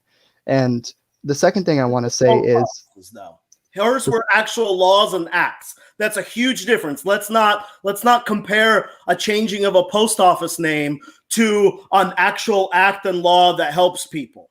That's not the same. Let's be honest. So some of her 7 is that as well. But what I really want to get to is that Bernie Sanders is not the entire left of the Democratic Party. There is a bunch of congressmen and congresswomen who are actively part of the Democratic Party.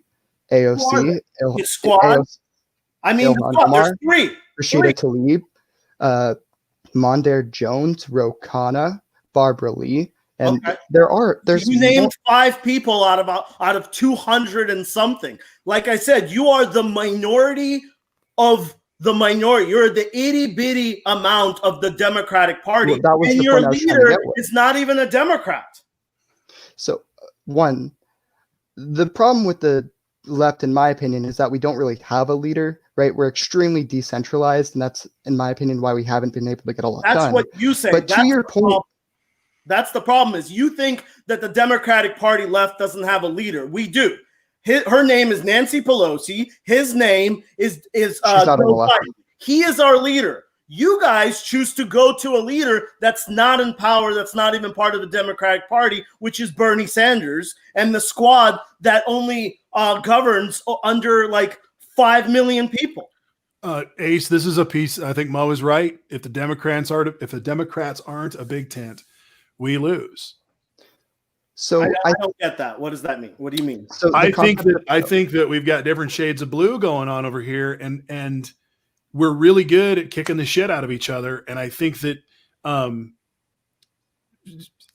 it's not only, to Zach's points, maybe they are a minority, but they're a critical minority, because I watched this weekend. I watched the Senate, and there was 1 or 2 senators who were landing body blows all weekend. And Bernie Sanders was one of them, and there was a bunch of very well-to-do centrist Democrats who were home this weekend, not doing that. So, I mean, yeah, but again, they're not. If we're not, you're asking me to move the whole party, not to the left, because theoretically the party is left.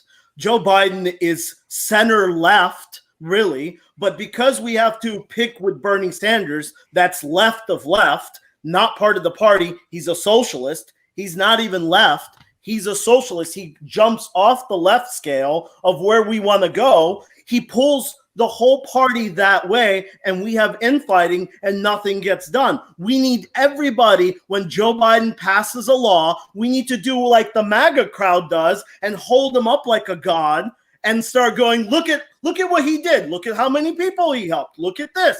Think about everything Trump has done and how much they've upped it, like the wall. That's complete bullshit. Why? We need to do that with Joe Biden, and I know that won't happen, because I know every time Joe Biden passes a law, the super left and the Bernie people are all going to be just upset about how it's not left enough, and it's not good enough, and it's not socialist enough. So I don't like it, and that needs to stop. We all need to get on this train and go. It's a big train, and we need to get it moving. You guys are a small part of the train that's in the back, and you don't have an engine. So either hook up to the big Democratic train and get some of your policies, get closer to your policies, or move to an independent party like you are. Joe Manchin, one of the more, he's a Republican essentially, and he won easily in West Virginia. Just to put that up there. Who's Joe Manchin? He's the Democrat from West Virginia. Exactly, right? So he stole a seat, which is the same, by the way, Doug Jones in Alabama, right? He went. No. Doug Jones was way farther left than Joe Manchin. He did start teetering more right to get into Alabama. He changed some stuff, because that's the only way you can win. And that, I like that, because I get power. We need power to pass these laws. If we're on the sidelines, we get nothing done. We need to get votes and power and senators and congressmen, and we need to get in. But if the left of the left, which I don't even like to call them left socialists, the Bernie people, not the Democratic Party, the Bernie people keep on pulling us back with them, we get nothing done. Jeff, what are you hearing? You get a piece of the pie. How do we move as an organization? How do you move forward with this kind of conflict that's innate? I mean, I think at the bottom of at the end of the day, 2 years from now, when we're facing a new election, I mean, I think even Zach would agree that part of what Ace is saying is true, which is, do the Democratic Socialists, the Bernie followers, do they want to be Democrats and help push the agenda left? Or what Zach often gets to when he gets to the teeth of it is this idea of primarying and upsetting. And I mean, obviously that's the system. I mean, I don't have a problem with people getting primaried. I guess my question just becomes, imagine 2 years down the road, the squad turns into 15 people and we have a second senator like Bernie Sanders, who's very left. Does that actually accomplish what's trying to be accomplished versus things like I think happened during the primaries where, Joe Biden said no new fracking at one point. He kind of waffled on it. There was discussions of student loan forgiveness. I think that was also maybe partially waffled on. In other words, I guess the question is, can the far left of our party accept getting bullet points on the Democratic platform and pulling the agenda left, or are they going to require Nancy Pelosi step down and someone as far left as possible gets put in as speaker and really try and grab the wheel? And I mean, I get that I would want to grab the wheel if I was in Zach's shoes also, but you have to be careful. You might grab the wheel and just put the bus into the wall. I mean, you got to, where are we going, 2, 4, 6 years down the road? So I appreciate Zach's fervor, and he's obviously very bright politically. I also want to compliment you, Zach, that you take Ace's heat very, very well. You're obviously very confident in your position, which I respect, especially from a relatively young man. Not that age is that important, but I wasn't that confident in any of my views at your age to stand and take the heat like that. So I do respect that. I think I like hearing from the far left of our party, and I think there's places where we can insert it. I think there's nothing wrong with setting long-term goals and moving towards green energy and all these other things. But I think we have to just be very careful that we don't just try and snap left, because I think we'll leave a lot of our voters still moving forward going, well, now what do I do? I was on a bus, but it veered left, and now I'm kind of left explaining to my neighbors why I can't drive a gas car. We have to just kind of, I mean, I know that's boring, but I think that's the truth. We have to kind of keep the boat moving. So what I'm talking about is Ace is correct in the fact that the far left does not have a majority of the Democratic Party in Congress. But what I'm trying to say is I think that we can win over the majority of the Democrat population and the Democrat base, and that's by forcing the vote on things like Medicare for all and having people show where they stand. Am I for it or against it? And when it comes to the primaries, that's where we do the damage. I'm 100% with you, and I'm 100% with Ace when it comes to the general election where we have to fight the Republicans. Right. That's where I think we have that connection where we know what the bigger enemy is. But every time, once the general election is over, I think what I think the left needs to do is start saying, hey, we are less of a big tent party, but more of a tight coalition of two parties. And obviously there's only a two-party system in our country, but in theory, or I guess in how we think about things, the far left needs to start positioning themselves as, hey, we are different than a lot of the Democrats like Ace, and that's why we need to primary them, and that's why you need to vote for us, because the ideas we're putting forth, we believe are the winning ideas. But when it comes back to the general election, obviously we're a tight coalition. Ace and I are going to vote to make sure that these Republicans like Donald Trump don't get back into office. And if we're lucky, the Republican Party will splinter. If we're lucky, which we would love. Yeah, lucky. Well, I think it will, and I think there's another driving piece here, which is this is us talking pre-January 20th, pre-Biden inauguration, and I think that I was reading some stuff in the New York Times tonight just about the education department that Betsy DeVos is leaving in her wake. And the truth of it is that there's going to be another unifying agent in the next stretch, which is going to be simply rubble. And when you're picking up piles of rubble, it unifies people with the work that's afoot. And I think that's going to also allow a way for the messaging to move forward, because just the Department of Education, it's a complete shambles, and it was done on purpose. Instead of eliminating those Remember when Rick Perry said he was going to eliminate the Department of Education and Commerce, and then he couldn't remember the third one or whatever, Interior. They did. They just didn't get rid of the positions because they paid really well. But they gutted them. And so the Build Back Better, while it seems like hokey words, it's actually a really astute model to say, if you give a shit, if you're left, right, or center, pick up a shovel. That's all I care about right now. Pick up a shovel and get to work, because we'll deal with the rest of it later. Yeah, and push. Don't pull too much. Push.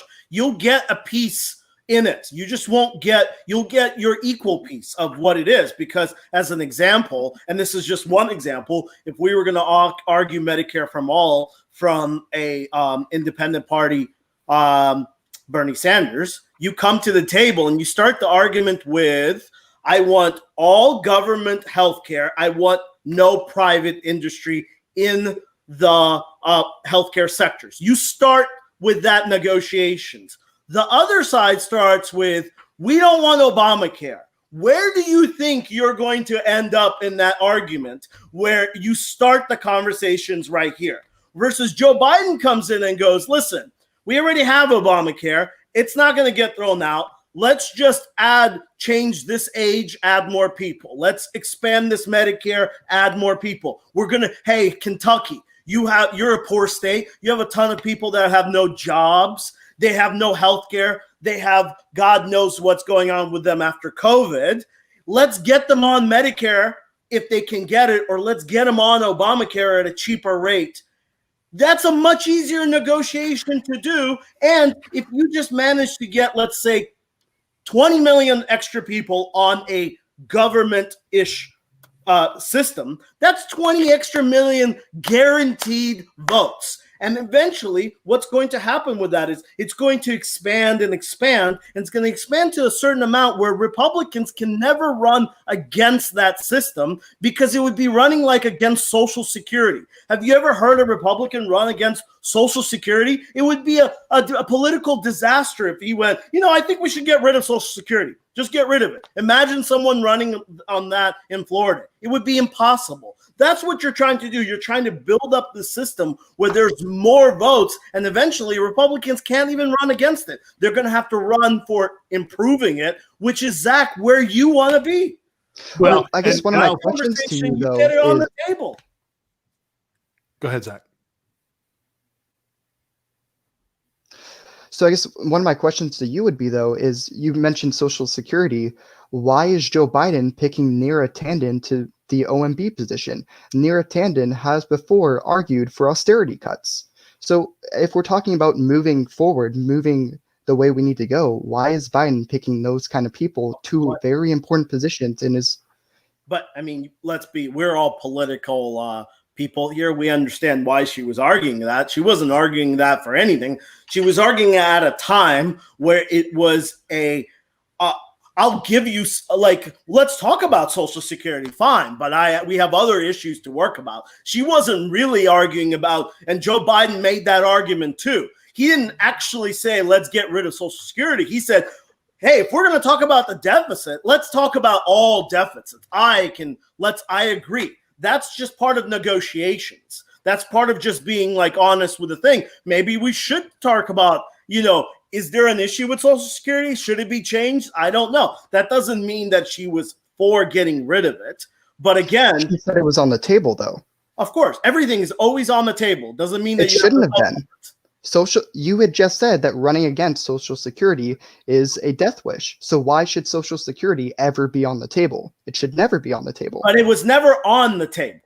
But saying something is on the table is like Donald Trump saying that this election was stolen. And it doesn't mean, until it gets voted on, it doesn't really make just me saying something just to get the argument going and showing people that I'm willing to deal some things doesn't really mean that you're actually putting it as a vote. So until he actually votes on it, I don't actually find that's just people saying stuff.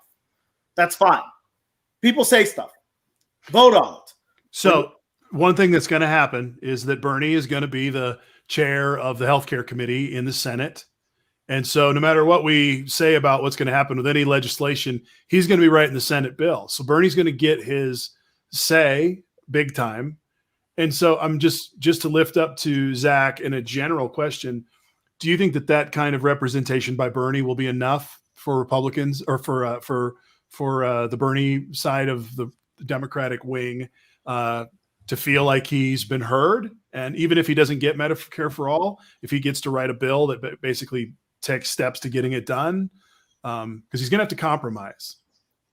So I'll say this. I think Bernie Sanders failed pretty hard when it came to negotiations when he stepped down from the race. I mean, at the time, he held 30% of the base, and he got very little from it. So am I personally okay with it? It's good. It's definitely better than nothing. But I am actually frustrated with Bernie himself, not with the moderates, but with Bernie himself for not actually fighting for more. Because when you actually look at who's in the Joe Biden administration, there's actually no Bernie people in there. You have Elizabeth Warren people. You guys are like 2%. Again, 30% of the party voted for Bernie. So saying that no, you voted Democrat. You did not have. You have 2% at most power. The American people did not vote for Medicare for all. They voted for a centrist, and we expect centrist policies. Don't forget that 30% of the party, 80 million votes. And if part of those 80 million votes are Bernie, they went with the majority, and the centrist ran. He ran on centrist policies, and we expect centrist policies. We don't expect socialist policies because he didn't run on that. If he starts going full socialist, I will be unhappy as well because I didn't vote for a socialist and I voted for a centrist. And I don't want to be gotten and start going full socialist because I didn't vote for that. 80 million people did, and that is proof in the pudding better than any poll there is. So I'm going to of the party. Go ahead. Last point. But 30% of the party did back Bernie Sanders, and so that means there should be Bernie representation. 30% of the party comes from 2 states that get this. Yeah. I mean, think about it. Let's not lie where those 30% come from. They don't come from the majority. And they also come from 2 states that are guaranteed Democrat electoral college. So it doesn't really matter. It's not like they're going to swing Republican anytime soon. If we did, this is why I'm super against getting rid of electoral college. Because the day you get rid of electoral college, then the whole system runs based on 4 states. And if you think Donald Trump can't win that, he can definitely win that because he just has to go to Texas, New York, California, and Florida and say, whatever you guys want, I vote for me, and he wins. Okay. We get hot. We get going. We got an echo going. Oh, shit. Yeah. I don't have an echo. I do. Anyway, no, I don't anymore. Somebody must have had us on. Okay, so we get hot at this, and this is why we went down this road tonight, because as we go into this week, as we go into the inauguration, as we go into the initial weeks of a post-Trump presidency, and as we go into a new Congress, it's going to be really easy for us who wear blue to take the bait and to do this. And it's not that it's bad. We have to do some of it, but we have to also recognize that the victory that Joe Biden brings, 90% of it is simply him taking Trump out of the chair. And I know that this is also a time where we want to make as much political hay as we can and get as much things passed as we can. But there has to be some recognition of the split in this country that will only be exacerbated if we do it wrong. And, some people fear the super party where you get 12% of the current Republican Party and a big Democratic Party, and all of a sudden we win a whole bunch. That'll be its own monster, and I don't want that either. But we cannot allow the Republicans to win again in 4 years. To me, that's like maybe number 2 or 3 on the platform. And that's not very sexy. It's not going to get all the sexy stuff we want done necessarily either. The more we pass, the more we're going to win. If you pass bills and you help people, they will come back and they will vote for you because you made government work again. If you show that you can make government work again, people start trusting and going, wow, they passed this bill. They passed this bill. Name me the last bill other than the CARES Act and the COVID stuff that the Senate passed. They passed tax cut, and that's it. No healthcare reform, nothing. They've done nothing. People will remember that when Biden comes in and he starts, he's not going to give you full left and socialist stuff. He's going to get you centrist stuff, and he might lose on some things. He might gain on some things, but it's going to be moving forward, and it's going to get people help, and they will come back and they'll go, you know what?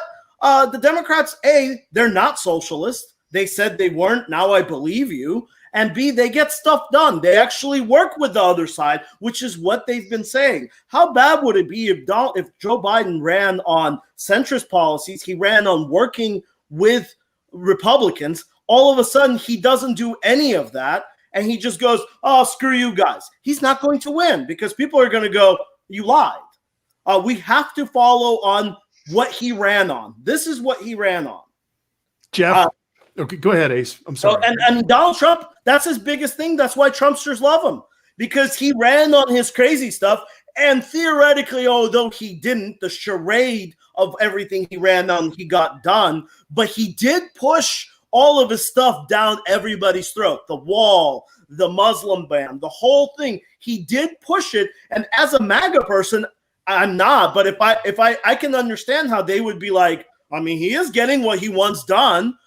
This is what we voted him for. And Joe Biden ran on a policy of working with both sides and centrist policies. I expect him to do that. And he got 80 million votes because of that. And I expect him to get 80 million more when he keeps on doing that. It's going to show people that the government can work again. You believe that, Jeff? Yeah. I mean, what I was going to say is I think, right now we live in a time where Trump and his press secretary gets up there and says nonsense. What I'm really looking forward to with Biden is, for example, defense spending. We've heard all this stuff about the depleted military and everything.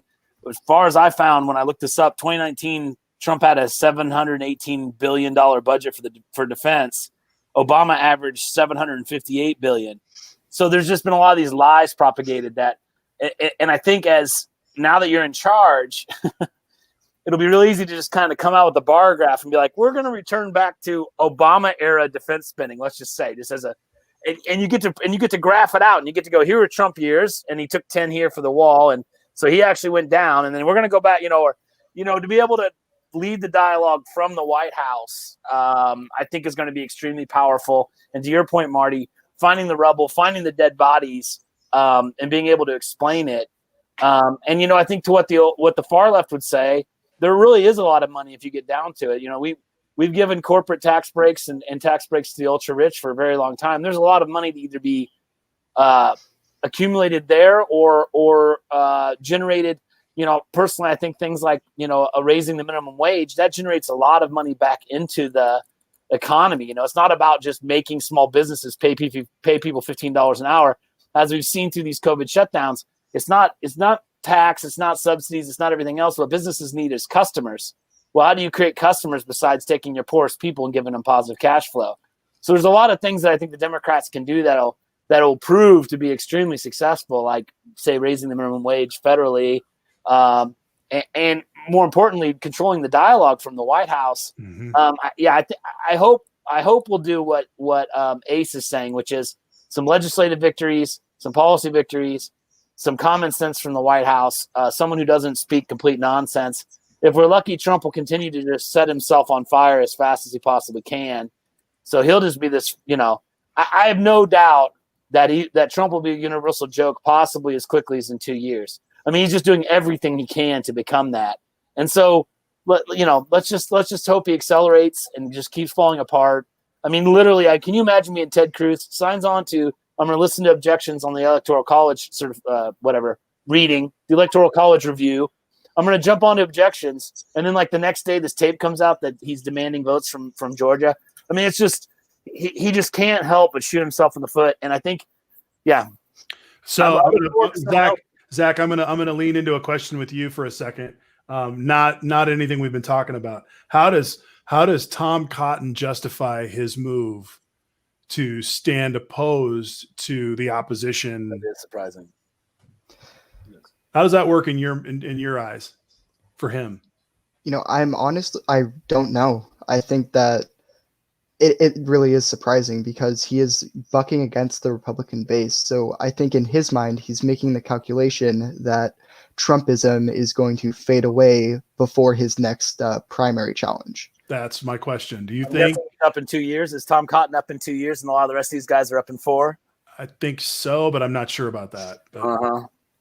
I think that's dead on, Zach. He's making calculations to say, I will not get reelected if I keep hanging on to this guy. He's seen the Trump tactic like I have and said, nope, I got to get off this thing before it takes me down too. Ted Cruz has 4 years. Ted Cruz actually could just finish his Senate term and run in 24 as a presidential candidate and then retire to a lifetime of lobbying. Did he claim he was going to enforce Tom Cotton just won, so he has 6 years. Ted Cruz, didn't he say he's not going to run again? Didn't he say Tom Cotton just won? He just won, so he has 6 years. Oh, wow. So how does that change the calculus? That does change the calculus. So go ahead. Sorry. No, go ahead, Ace. You got it. I think what he's doing is, I think there's a section of people like the Tom Cottons and the Ted Cruzes. They have aspirations of running, and they're all picking their lanes. But eventually, if they're all picking the same lanes, it's all political calculation of what will last and what will not last. And Tom Cotton's like, I've already picked enough Trump lanes. I don't like this lane. This might be the one I veer off to at least separate myself from the Ted Cruz, like an Iraq type of thing. Is Donald Trump the Iraq War? Yeah, it could be for Tom Cotton. It could turn into an Iraq War. You were the one that went against this. And by the way, the Democrats have actually, I hate to say it on this scope, but, the Democrats have actually gone against an election one time, Barbara Boxer, and she didn't get elected. She lost, which is why the Republicans are so afraid of it, because they already know there have been repercussions. The only difference between Barbara Boxer is Barbara Boxer did that against George W. Bush, which is a whole different scenario than Donald Trump. So she actually had some validity of what she was saying. Zach, you were... Yeah, I guess just add a little context to what Ace just said. Barbara Boxer did that in 2004, and that was during the 2005 January 6th meeting, and she was the senator that signed on to the written objection. So there's a little context for that. And wasn't that about voter suppression? It was. Yeah. It actually had validity, but she ended up paying for it. No, she could have paid for it other ways, but that's what she's attributed to, is she paid with it with her political career. And people don't like to do stuff that you pay for with it like that. So I'm assuming that's all these Trumpsters, the big guys are just taking a lane. The lower tier guys, they're picking the lane because they know if Ted Cruz runs, he wins. Guess who's he's appointing Secretary of State, right? And guess who's he's appointing as the defense guy and all these cush jobs. It's all about cush jobs. And one thing Donald Trump has shown the Republicans that is these cush jobs get you paid. It has never been the case where you can get a nice job as a secretary of something, it would actually be a great job where you can get some actual perks. Donald Trump, just like a mob boss, he came into it and he said, oh, no. You can wet your beak. Don't worry about it. As long as I get 10%, or when I call you, you get me mine, you can wet your beak. You want to be Secretary of State. You want to have a whole bunch of expensive parties, fly on private planes to Israel and do all these parties and everything is paid for. You wet your beak. That's fine. That has never been the case. They've opened up this chest of, oh, this is actually good jobs, because before they were just jobs that were honestly they're not really the best job in the world. It's hard work to be the Secretary of State. I mean, it's not an easy very job. hard. But now it's becoming a cush job where you're getting some nice stuff. Sort of wrapping it up here. I've got sort of a final question. And before we go there, to celebrate tonight, Ace, you brought some more mailers. I think I've been hearing that they've been breaking mailboxes in your zip code. Kel said she's gotten like 7 robocalls in a couple days. So let me give you the screen, Ace, and let's do it fairly quick, but let's get a rundown of where we are. And then before we're done tonight, just your final feel on the ground for what you think is coming on Tuesday from or Crystal Locks Day, like I call it. Yeah. Let's Okay. so with these, you got the whole screen, buddy. Go for it. All right. So this is the first one. It's a Happy Holidays card, which is a new one. They tricked me because it was on an envelope. Yeah. And then inside here, it has everything signed by Joe Biden. And it says socialized healthcare, defund the police, the Green New Deal, pack the Supreme Court, $4 trillion tax hike. And then on here, if you could see that, socialized healthcare, defund the police, tax hikes, signed by Joe Biden. And then, so that's a cool one. This one has got, wow, I don't even know how to open this one. I mean, this is, oh my God, hold on. This is intense. Oh my God. Hold on. We got this. Wait, it's going to keep on going. Wow, this is the guy that broke my box. So we got Schumer. Oh, and he looks just special there, doesn't he? This is the front. Let me show you the front. You have the power to put a check on the Biden administration and save the Supreme Court. Reject Warnock and Ossoff. Election day is January 5th. And then this is the back. Complete Democrat control. Okay. And then here we go. We got all the goodies. This is Zach. This is what I'm talking about. In my hood, this is what you get. You get these guys. I don't think I'm on full screen, so I don't know if you can see me. So you get these guys. You got the Nancy. And then here we go. We're going to expand to, we even throw in AOC. Oh, wow. And Al Sharpton. And Al Sharpton. Very racist. This, by the way, is super like, look at that. And the caricature of each of those people in that space is really something. I mean, yeah, AOC, the liberal, like you could, and then in the back, this one is, look at that. Protect the Supreme Court, protect America, vote no, radical liberals, Raphael Warnock, John Ossoff. Wow. Right? That's a specialty one. Dude. Jeez, that guy broke. Then we got, this is your normal Democratic one. I don't even need to read. I know it is because it's very like, very vote. We got some John Ossoff. They're pushing big on John because he's probably going to be the guy. Wasn't that Warnock? I hate to split hairs, but I think that was Warnock. Yeah, it was. Sorry, Warnock. I mean, they're slightly distinguishable. This one is very nice. This is a hit on Kelly Loeffler and David Perdue. So this is nice. They're cutting COVID benefits and rural hospital benefits while people are dying. Wow. They have let down. I will not be voting for them. Okay. Kelly Loeffler, you're not with us. And it pisses me off. I like a little blue language in a blue ad too. Yeah. And it's this guy. Marine. Very nice, right? This is a good one. I like that one. Yep. You're invited. What an angle to go for. Wait. Straight off. So you're open. You're invited. That's kind of nice. Get the year started off right. And there's a cool Warnock one. Save the date. Save the date. And then in the back, it's super colorful. I hate these because they're huge. Election day. Yeah, I have on the house mail, so I have like a slot. I hate a little pop-up situation. Oh my gosh. We got this one right here. Protect Georgia's future. Vote no on Warnock and Ossoff. And on here it says Georgia's will pay the cost. Complete Democratic. And then here we got a little pop-up situation happening. Oh wow, money. Look, it's a wallet. Wow. Is that Loeffler's money? Oh, the whole thing's a wallet. The whole thing is a wallet, right? So you got your credit cards. Shutdowns last time, high taxes.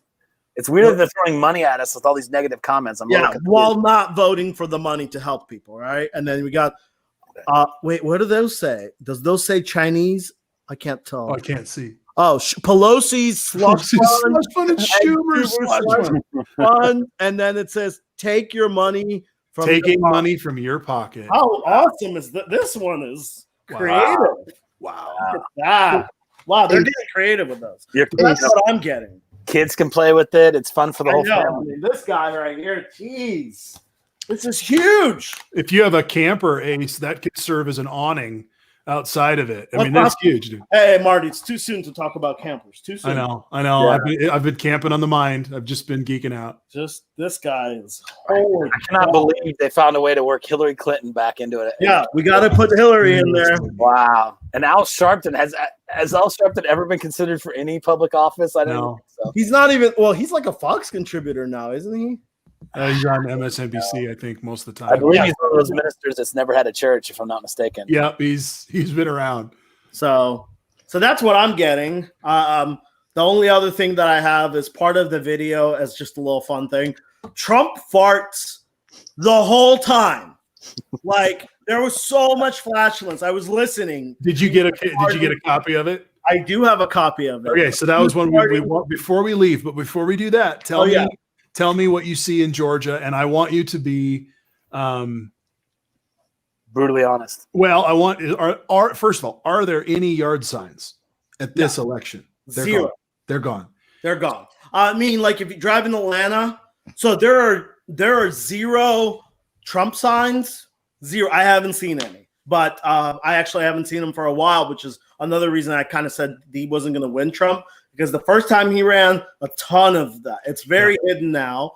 No Trump signs, some Biden signs. Of course, if you drive into Midtown, there's a lot of Ossoff and Warnock. That's there, but not a lot of like polarity. My guess, my educated guess is Warnock will win. Loeffler is extremely unlikable.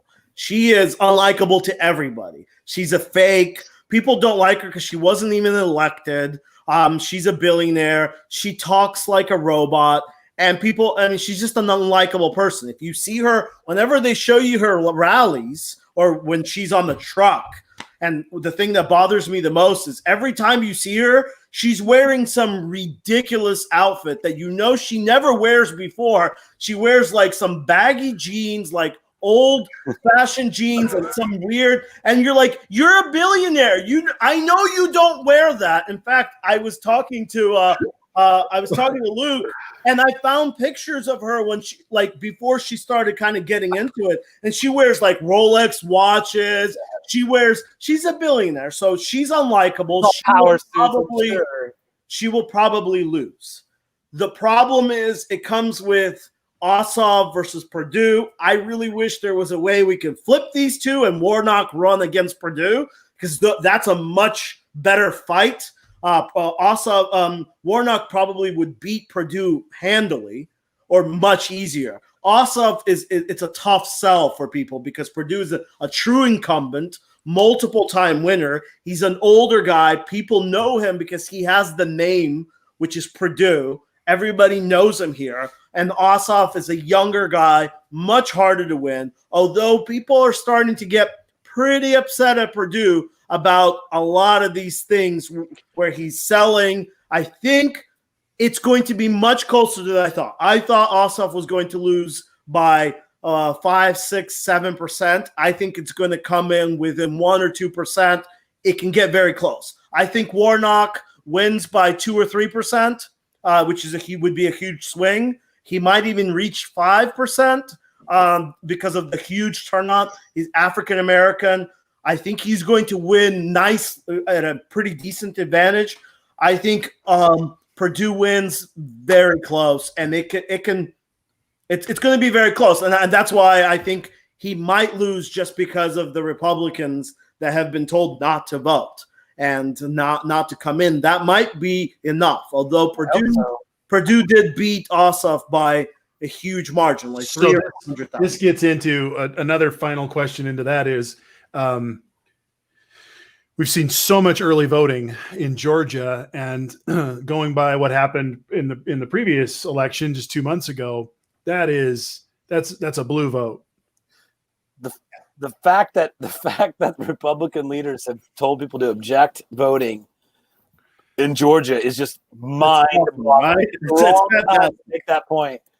That's what I'm saying. Like, is this? I mean, you go into the weekend before the election, and things happen. The ball moves from this morning before people heard this until Tuesday when they go stand in line in Georgia, and they're a Republican. All it takes is a percentage of people to be like, you know what? I'm just done with this thing. Let this be done, and we'll move on. I just. It seems terrible. If I was a Republican, I would be freaking out right now. But also, don't forget, there's another section of Republican, a huge section of Republicans that voted for Perdue and Loeffler, but did not vote for Donald Trump. True. Huge section. And this whole time, if you're that person that did that, right, you didn't vote for Donald Trump, you voted for Loeffler, you voted for Perdue, you are hearing from Perdue and Loeffler that did not happen. Your vote shouldn't count because everybody voted for. You've been told that your vote shouldn't even count, and you're like, wait a minute, I voted for you, you assholes. I did it. I was the guy that didn't vote for the top guy, but I voted for you because I have Republican values. And then you come back and you spit in my face and say it didn't even happen. Those people are going to be super pissed off. They're either not going to vote, which is more likely, or B, they'll come in and just vote for the other guy because you've been misrepresenting his vote. I also wonder how many times when you have to have a runoff election. Now you mentioned Warnock was low, his alphabetical order, the incumbent was on top. Like you mentioned that Warnock has a huge advantage now because it's like we all know who, if you were in Georgia and weren't sure who to vote for, that wasn't Perdue. Loeffler. Sorry. If you didn't know who to vote for, that wasn't Loeffler, you know now. Now, the challenge to me, I guess, would be Perdue, he lost. There was a third party, right? So Perdue didn't get the majority. There was a third candidate that got, a group. No. Well, Perdue won, but he didn't win by a 51% majority. Okay. So it didn't count. But now he lost off by a huge margin. How much those other candidates' voters go over to Ossoff, right? And then, of course, again, are the Purdue voters? I would just sort of think, and this is just my guess, that the underdog would tend to benefit from a runoff. Me too. Lots of people went to vote for Trump and voted for Perdue and Loeffler. And now that Trump's lost or fighting or whatever, that's all on hold or whatever. I mean, I would think that, I don't know. I would hope that the Dems being the underdog, I would hope that the Democratic voters more motivated. But I mean, that's usually that in Georgia, that doesn't play. The Republicans win the runoffs by a hefty margin. Well, one of the things that changed the game is the Democrats did bring in almost 100,000 new voters since the early November election. And they are like literally the receiver that caught the Super Bowl winning touchdown. Like they are involved in the presidential win. Like it's not just generic Democrats in such and such state. I mean, these are like the president picking Democrats. So I don't know. I mean, if I was in that state, you wouldn't be able to keep me from the polls. I'd be there for sure. Yeah. Yeah. I'm trying to look up the difference, but the third party that did take quite a bit from, so basically Perdue won with 2,462,000 votes. And then Ossoff was behind about 200,000 votes. And then the third party guy got 115,000 votes. So if they all go to Ossoff, it is much closer. And then if you take off the top of all the MAGA guys that are not going to vote, you take off the top of all the people that are not going to vote, that didn't vote for Donald Trump, that voted for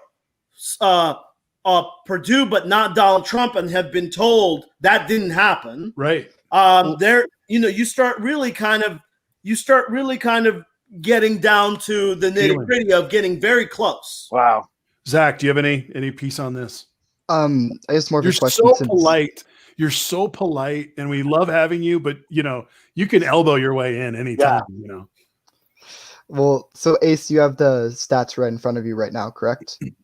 The third party person, that was a libertarian, correct? I don't know. 'Cause It's I believe it was. I believe it was a which is not a libertarian. good thing, by the way, because Right. libertarians are Republicans. But there was another guy, Gary something, that was a Democrat that siphoned off another 70,000 votes. But just quickly, here's the difference. So Purdue got 2,400,062, and Trump got 2,461,000. So you see, there's a whole bunch of people that voted for Purdue that didn't vote for Trump. Not a bunch, but there's a huge margin. That happened. And those people have been told it didn't happen. It's a lie. That didn't happen. No one did those ballots. And to stop the steal, people have been saying we're not gonna support the Republican Party unless they're all in on our stuff. So yeah, guys, I feel like we. Oops, go ahead. When it comes to independents, just real quickly, when it comes to libertarians who generally are Republicans, I think libertarians are Republicans that don't want to have to hold their nose when they go vote. I have to say, I don't think your average libertarian is a Trumpster. They're kind of a burn it down conservative. Like let's be conservative, and if it fails, great. But like let's go right. I have to say that I think things like today's development with this, Georgia needs to produce 12,000 votes.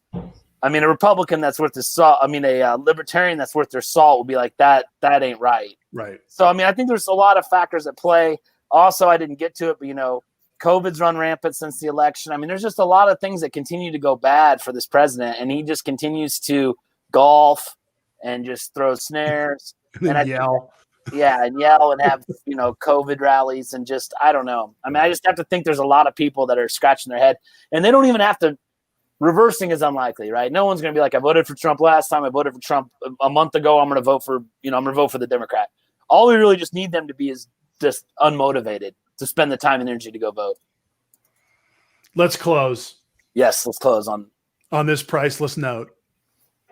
We found a way another state leader, excuse me, but we don't need it because we found a way another state leader, excuse me, but we don't need it because It happens right at the beginning, right? He's like, it happens right. He says, we found a way another state leader, right there. Excuse me, but we don't need it because it happens actually twice. And that happened throughout the whole thing, by the way. Lots of flatulence. Diaper Don. Dawn. One of my favorite rumors of the year, Diaper Don. Everybody retweet, by the way, this. We need to start asking that. Yes. So please start retweeting it because we need to start building the crowd, especially who knows what's going to happen with Periscope. If we start going into Twitter Live, we need to start kind of getting into Twitter Live, which the only way we can get a crowd of people and get this thing going so we can all talk. Notice none of us called anybody names. Yep. We didn't send any conspiracy theories, but the only way we can keep on building it, because Periscope is no longer going to be here, is by people on here retweeting the show. So they follow Marty, me, Zach, and then when we're on, we'll retweet and get more and more people so we can grow this, so we can educate it. And I see us in the future, when Joe Biden does put forward his green bill of some sort, we can all come here and learn what's in it versus doing hypotheticals. Yep, absolutely. Ace, thank you for saying that, because I'm not always the best at remembering to do that, because I'm just kind of, reaching out to do this. But first of all, you guys, thank you for being here and bringing your time and bringing your expertise and stepping out of your comfort zone to do this. Trying to model a different way of having a conversation. There will be other folks who come through this medium as well. And I know you guys have your own scopes going and other feeds going as well. Just one word on HAPS. We did a HAPS scope. We did our first HAPS scope on New Year's Eve in the afternoon. If you want, please go check that out. It was a bit glitchy. And for tonight, I wanted to make sure that this thing worked, because I feel like we've got a lot. We've done a lot of work tonight. I'd like to just say we've dived pretty deep. Any final predictions for this upcoming week that we don't want to miss, and then we'll wrap this thing up? I think people are going to get hurt. I actually do. This is the first. I've always never followed the rhetoric of the MAGA people. I think this is their this is where they're going to start some people are going to get too many people are talking too amped up. It only takes a couple of people to start firing or doing something, and things can get fairly nasty. And although I really hope it doesn't happen, but I think this time around, I think the MAGA people are really riled up to do something. Fortunately, and I hope that doesn't happen, but I fear that it might. Okay. Zach, any predictions for the week? I predict that on January 6th, everything is going to go exactly how we on this panel expect it to go, and Joe Biden will be the next president. I also predict that Reverend Raphael Warnock will win that Senate race. So that is what I'm confident in predicting now. Okay. Thank you. Jeff, you got anything before we head out? Just for the fun of it, I'm just going to do something crazy and vote under. I'm going to take the under bet, and I'm going to guess that Congress gets some important memos overnight for the next couple nights from their leadership, and suddenly the 6th goes almost exactly the way it normally goes. I'm going to predict that they're getting memos right now that Donald Trump has lost his shit, and it's time to save your ass and worry about your reelection and not follow this guy out. It's over. It's pointless. It's futile. Don't do it. Not to say there won't be at least a state that creates some sort of objection, but I predict they're going to win. They're going to whimper and stop. But that's just an outside chance. I think what's really going to happen probably is objections and futility and political posturing and people can yell on the mic. But I'm going to hedge my bet with under. They all just get it together before the 6th, which of course will be bad for the streets, right? Because then all these people that want to destroy the Republican Party are going to be like, hey, they all quit on us. Yeah. So I'm gonna close with a prediction that is probably not much of a reach, in that we have not seen the worst of Donald Trump's behavior yet this week. I think he's going to continue to get worse, because what is now out, he only knows how to try to explain away with his charm and his style and all that stuff, and he won't stop talking, and it's going to make it worse. So that hopefully everything does go right on the 6th. I think it will, but I think that he is going to continue to unravel, and it's going to force the Republicans to have to really face what they're doing as they come into the inauguration and afterwards. So thank you, everybody, for being here. Thanks to all of the comments and people who've been forwarding this around. We're hanging in there. We're doing a Sunday night and a Thursday night show, and we got different folks coming in. America Heals. The reason for the show name is because we got to do this. We got to lean into it and rebuild this thing. And it comes through conversation, trust, and the freedom of speech, which is critical to all of it. So yeah. For the panel, retweet this. Yeah. Marty, what's your Twitter? At Marty Blue. At Marty Blue. Follow Marty. Actually, it's at Marty Blue 001. I forgot I put that on there. So follow all of us. Retweet this, please. Yeah. Yep. So thank you, everybody. Have a great night. Had a great week. Be safe, and enjoy watching the unfolding of the history that comes this week. So peace out.